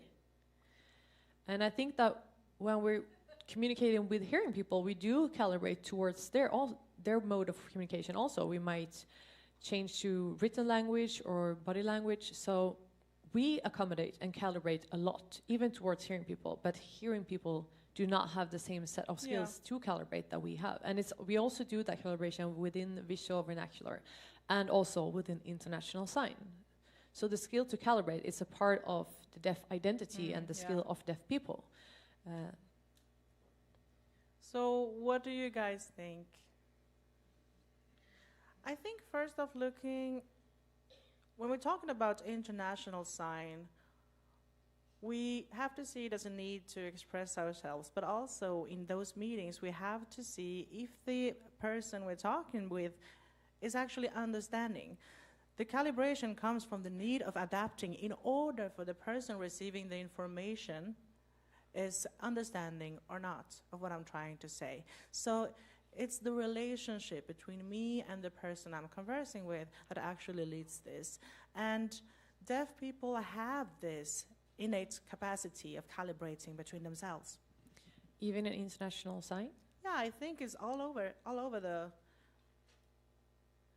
people who move to Sweden, deaf people who start trying to learn sign language. They already have inside of them the will to try to communicate. Okay, so I know of one woman from Brazil who is presenting at a conference. I've seen on Instagram and other platforms people using international sign in artistic ways.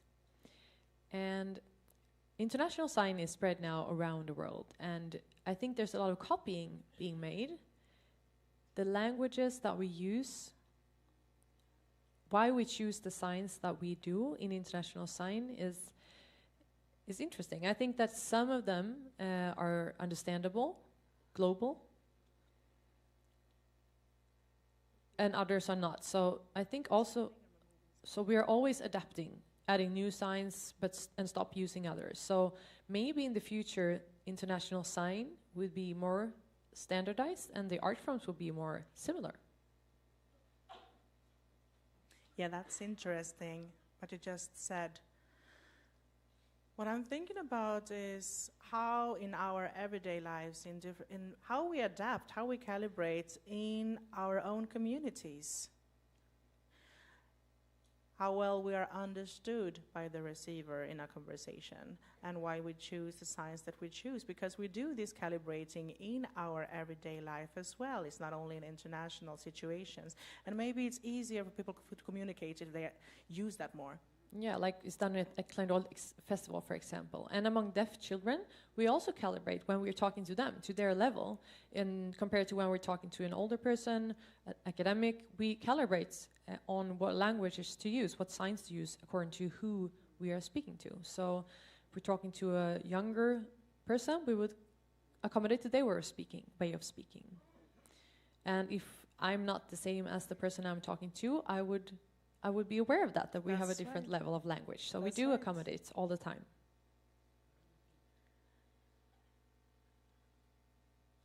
Yeah, I agree. And in the terms of international sign, I think it's interesting how this discourse has been going, because we're talking about international sign as of now.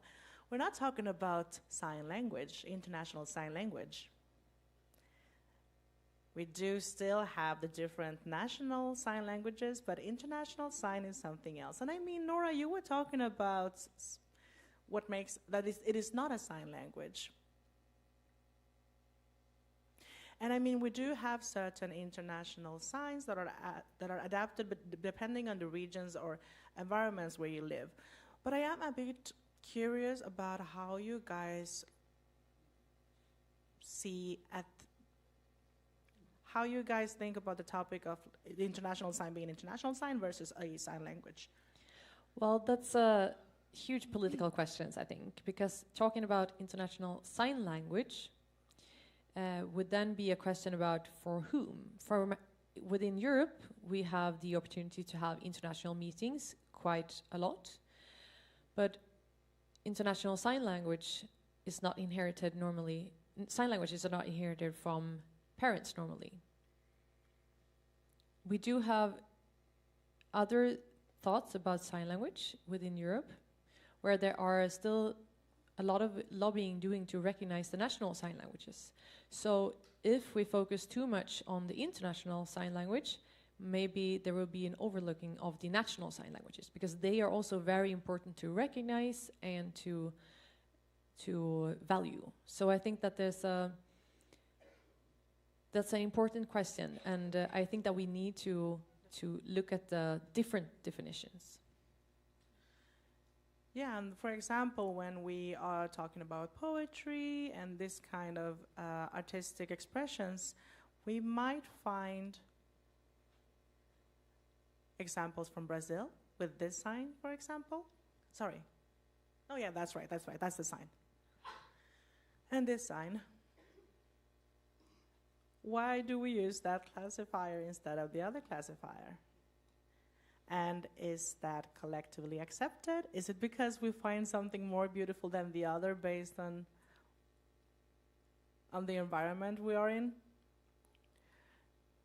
It is also an artistic choice, what sign I decide to use in poetry. And we see this in the anthologies, a lot of the performers' own choices about which sign they rather use.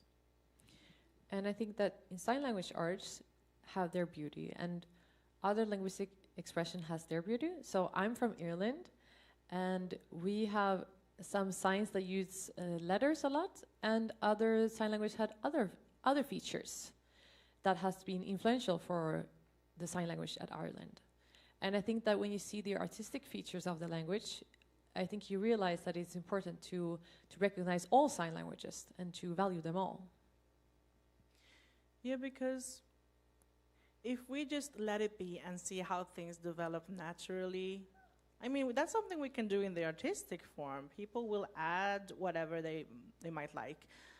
And I don't know if this example I mentioned is specific for Brazil only. But also important to remember that within art you can always try to find new styles, new ways of expressing yourself, new features of the art. So, and it's a matter of aesthetical expression. But within the linguistic use of language, you can more look at it through a right or wrong angle. So I think it is important to separate them too, and the use of them. So if the example that I showed before with a horse running on, showing a one-handed sign for the four legs, I think that's a very beautiful sign. I agree.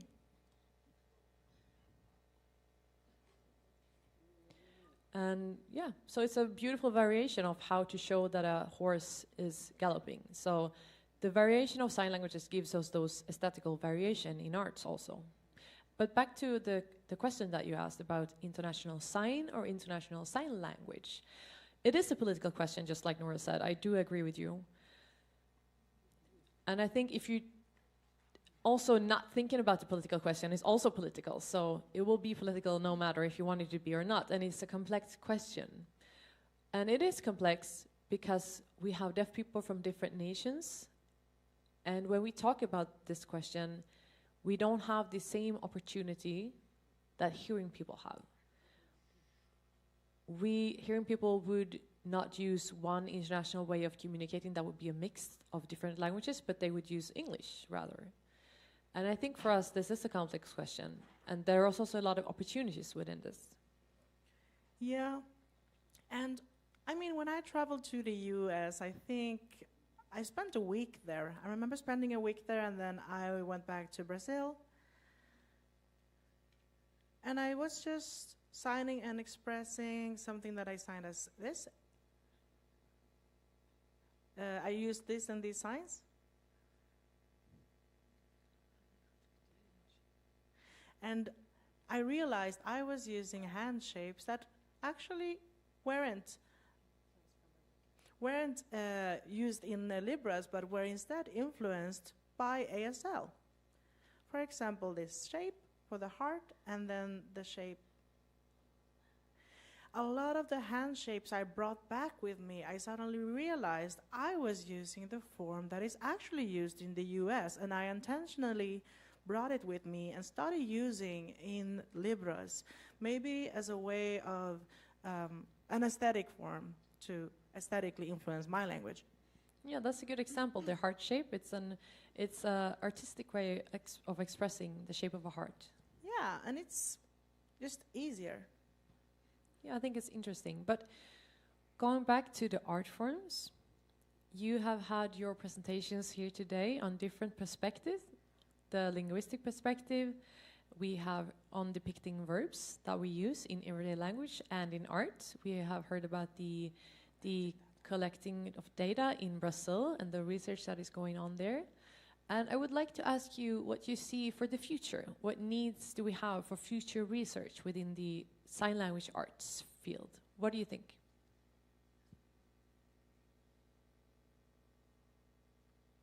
I truly feel, or I truly would like to not focus only in a certain type of text or certain type of narratives. My anthologies, a lot of them are poetry done in sign language with no poetry at the base or no translation done, but actually the text itself is produced in Libras. And I would like to take a closer look at what that means then when using international sign.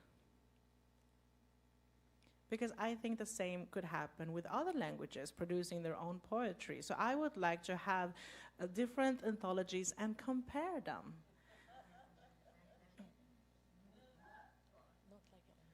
Not an online book, but just a visual kind of poetry to be compared. Yeah, let's applaud for that.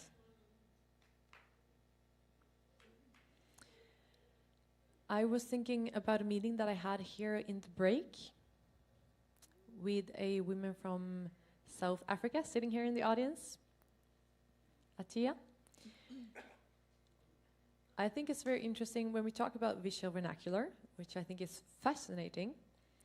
Maybe 10 or 15 years ago, it is possible that visual vernacular looked different. Visual vernacular has had a development, but what is it that has been developing? Are we using depicting verbs in a different way? I would like to research that much more, maybe together with Atia. Yeah, that's good. That would be really interesting. I think another topic would be the social part of it all, because social media is very influential on sign languages today, and also sign language arts. Like we saw the example from China that Ben showed us. It's interesting to think about that and the influence of social media and what the relation is to the sign language art forms and how they are influenced. Because the audience now is a different audience when we're working online. So I think that would be an interesting field to look closer into. But there's so many other things that you could look into, really. There's so much research that would be interesting to do. Yeah, that's exactly it. I think the important part would be in regards of the use of social media as a ways of sharing arts is that it is limited for 1 minute or so. So you can't go on for too long. You have 1 full minute to say everything you want to say on social media, and that's about it. So how do you make sure to make contributions in their entirety instead of having to cut and paste parts of it? I think physically meeting, being able to see the expression physically is very different, and I don't want it to just be a social media opportunity. I want to be able to meet. I grew up in the deaf associations, joining them to see the storytelling, the narratives people had to bring along with them, and we could see different stories, images, people telling about their lives. Everything was like an open book, but now we don't have that anymore, and it's disappearing. I would like to go back to that. I want to keep it alive, the physical meetings. That's an interesting perspective. I'll have to check the time, because time is running very fast. I think that we should open up the opportunity for the audience also to ask some questions. I think that there is an interest from people in the audience. So get up and form a line.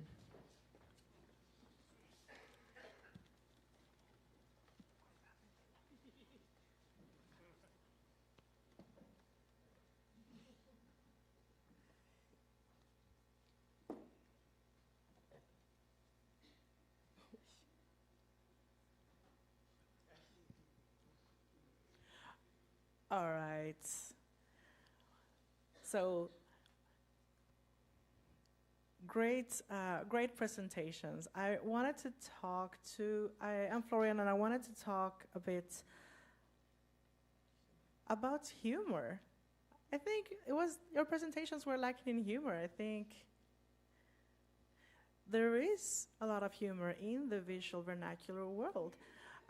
Or why there is a lack of humor in it. Is it because it's suddenly seen as a lower type of art form if humor is included in it? Is humor not seen as a higher art form? And also, should I stay here while you answer, or should I walk away? I can try and start. So I do see a lot of articles and read a lot about deaf humor and specific jokes that we have within deaf culture. And I think that is also type of stories that are growing. It's not only produced by elderly deaf, but amongst all the deaf community.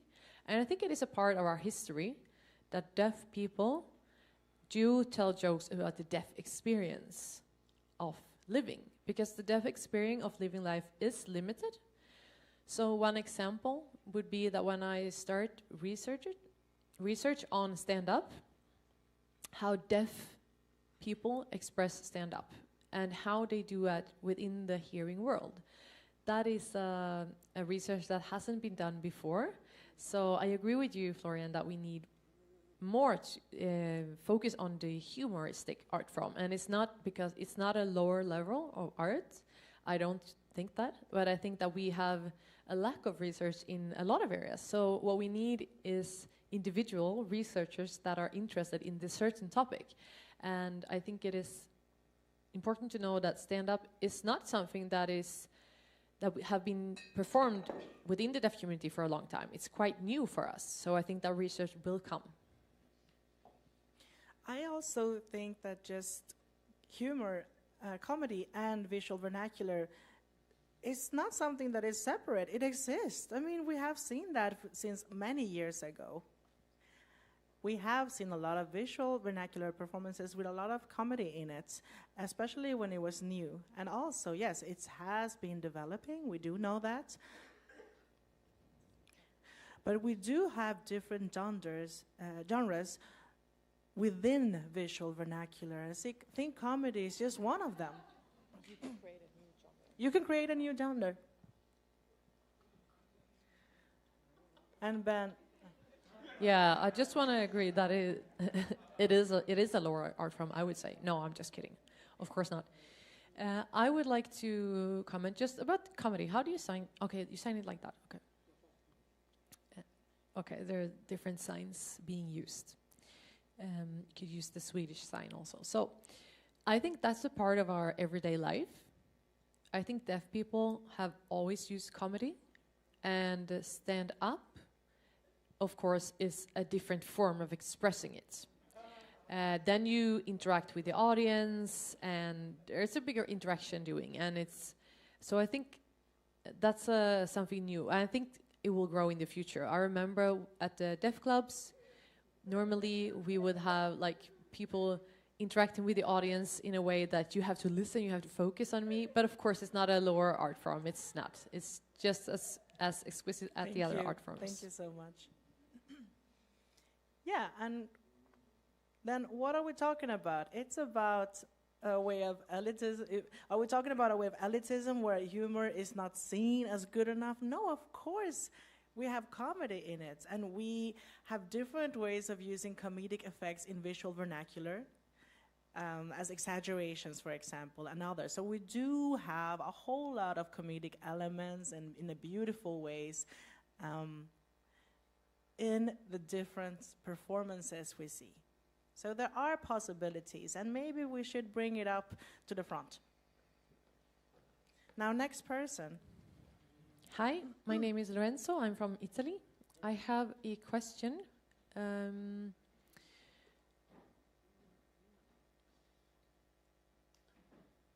I am wondering, I'm a little bit confused when you talked about that you're not allowed to use some signs, lexical signs. I didn't really understand. Within Brazil, you were talking about Libras and Anthology, and are you collecting only... Do you mean the Anthology? You said you were collecting poems in Libras, right? Only Libras, not international. Oh, okay. I think I see what you're talking about. So on the website, we do have the Anthology. Okay, wait. So when talking about a certain hand shape that was used, I wasn't saying that they should use one hand shape or another. I was explaining the difference that performance did. Okay, but you said you didn't have the hand shape in Libras. Was that correct? I'm sorry, could you clarify? Maybe I didn't express myself well enough in international sign. Okay, so sorry. You misunderstood. Thank you. I will try to sign it in a clearer way in the future. Now, I want to thank all of you performers first off. And my question is about the use of international sign and American Sign Language. I want to know what international is and what isn't. Because I am a performer myself from Norway.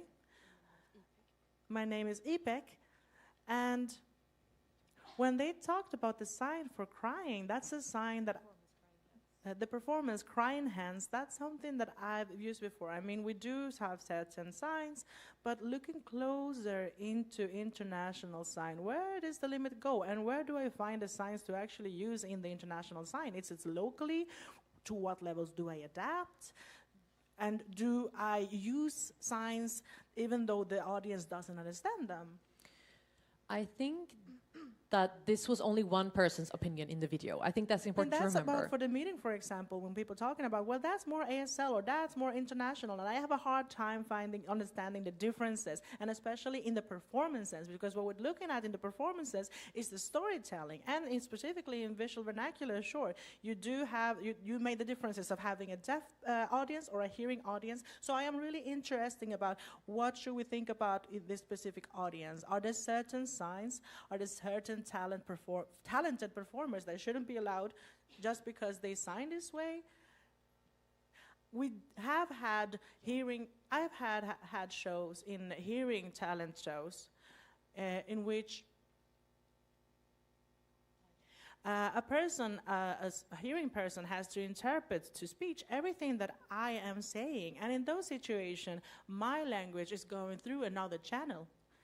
So in those situations, I have to make a decision on what I should include, because oftentimes we are limited to 3 minutes. So in those situations, I will use body language instead, more or less. I focus a lot on the visual, the universal language, because body language is more universal in this case. So, for example, miming and gestures. It is a big discussion here that I want to... Yeah, of course, there are different perspectives on this question. I think that what we saw in this video was just one example of one opinion. Of course, there are a lot of other people expressing their opinions in these videos. When we're looking at text, I think that we need, or research, we need to have more research before we can say anything. And if you're doing a performance, if you're doing it in an international language. Yeah, but when we're talking about people coming here from other countries and talking about what should be included, sure, I understand that we have to adapt with international signs, but the crying hands performance, for example, we have really skilled, we have a really deep theme, topics. How do we show that? I understand. I think that we have to think about it in a broader perspective. When we're thinking about translation work, of course, it is the risk that some deeper levels or some levels disappear within the translation. When translating into national signs, sometimes you have to make choices to keep it on a less complex levels, which is not an easy decision. But of course, different people do different decisions, and there's no right or wrong in that. I think it's just important to have that discussion going. Exactly. That's the kind of discussion I want to open up for right now. What rules are there really? I mean, when talking about international sign and the rules about which signs are included, it's based on what we actually have learned. You're talking about international sign having certain rules, but I don't know them.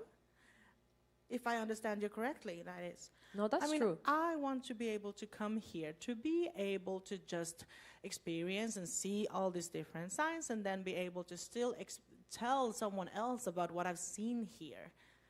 And what I mean is I want to have more tools to use on how to express myself. It's a discussion that we'll have to keep going, so I want to thank you for now. Yeah, it is a good question. Let's have the next person on stage. Hello, my name is Leith. I have actually a topic that is related to what Ipek said before. I myself love these discussions about culture and sign language, and I have two questions actually. Fernanda, you analyzed and collected poetry, and is your thesis on that topic? Was it did the artist get paid for presenting their work? Or how did you manage to finance it? Was it government funded, or what was the process around your thesis? That's my first question. And because I think it's important to know that, because maybe there are other people in this room that want to do a similar work, and then it's good to get that input also. And the second question is about international sign. Of course, we can talk about this for ages, and how to perform in international sign. If you are looking at the examples, crying hands and home, that were talked about in the films that we saw, and how much the audience understand, and how fluent the audience is in American Sign Language, that is, of course, influencing us. And there is a big discussion today. And of course, the discussion is, of course, guiding us into the future, the discussion about how much American Sign Language to use, and what is international visually, and what is not. And maybe there is a risk that the aesthetical art expression will be less if we are too influenced by this discussion.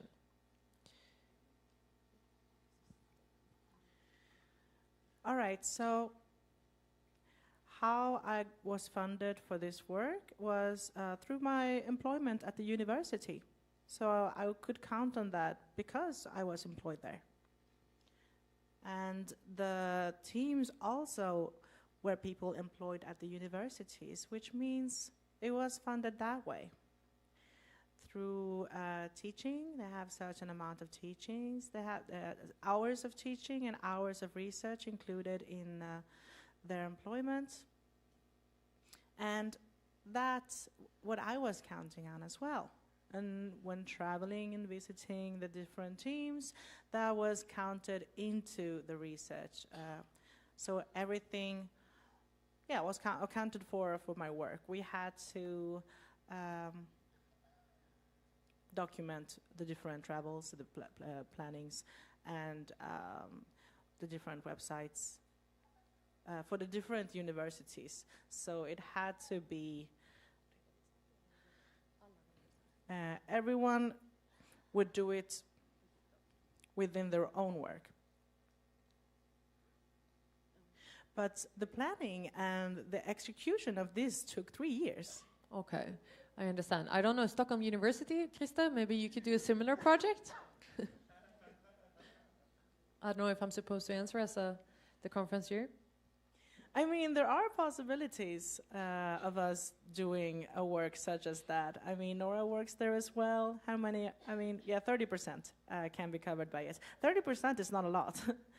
I mean, I also want to do my research on kids' language and other topics, as well as Nora has her topics. So the money that's left, apart from that research that we already have going on, is not a lot. But if I decided someday that I wouldn't want to keep researching on kids' language, I probably could look into that, yeah. Yeah, I think there is the opportunity to, of course, get grants from different places. And we do have the corpus in Swedish Sign Language at Stockholm University, and that corpus could also be, we could also use that in relation to visual vernacular, sign language poetry, and so on. So yeah, we could. Yeah, of course, there could be a network through Europe, looking at the languages within Europe and collecting films in relation to the corpus project. I think that's, yeah, similar to the Anthology project in Brazil, but a little bit different. And yeah, so of course it could be done. Exactly. Good. Thank you. Thank you so much. Any more questions? Let's have the last question. My name is Edita. I'm from Poland. And I have a question for you around visual vernacular. The word vernacular, does it mean language? You said that it meant language, right? Could you explain that a little bit more, the word vernacular? Okay, just checking. You mean the word vernacular, not the word visual in this case? Yeah. All Why right. is it called visual vernacular? And why isn't it called visual language, for example, VL? Why is it called visual vernacular? All right. So first off, I didn't coin this term, so that's Bragg's. And maybe it could have been another word, but Bragg's was the one who decided to go for VV, visual vernacular. He was researching on the visual languages, and it could have been visual language in this case. I think what he wanted to showcase with choosing the word vernacular is focusing on language and communication as well. Because communication is a part of our everyday language. And this was in 1975. So we knew about black vernacular already being a term coined in the US, explaining the specific dialect of black communities' own sign language. I think that's where he decided to kind of borrow the term vernacular. As of today, we don't have him here, so we couldn't ask. That's my theory, though. And I don't know if that could be directly translated to other languages. Thus, we all say visual vernacular and follow the English terminology. Okay, so around performances, when you do it in sign language and you want to do it in international sign, if you're going abroad to perform, you talked about you need to have time and money, and of course also the quality of the language is important. I think to be able to have a playful language and a creative language is hard in international sign. I think that performing in your own national sign language adds a layer of quality that is hard to get in international sign. So, because I've seen performances perform both in a national sign language and then in a national sign, and I think it is not the same level of quality. You lose some of the metaphors, some of the artistic expressions, and I think the quality, you lose something in regards of quality when you translate performances into international sign. Thank you. Yeah, it's possible if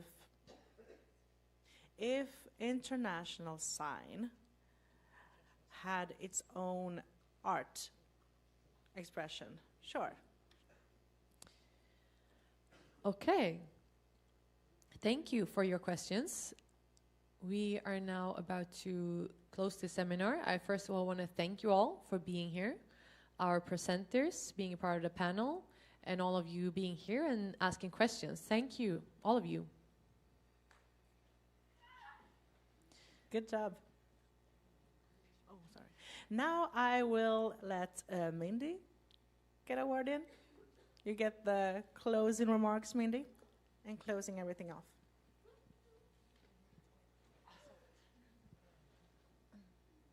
Okay, thank you, everyone. A big thank you for the audience being here, taking part of these presentations. Of course, art is developing in one way, research in another, but it's so nice that we have these meeting points that has been happening here today. I hope that these meeting points will also give us more development in the future. So now you have the opportunity to stay at Riksteatern. Right outside of the building, there's a food truck where you can buy food if you want. And the program will start again at 6. Sorry, the bar will open at 6 o'clock, and the program here will start again at 7. Then we will see all the performance. I would like to give you all...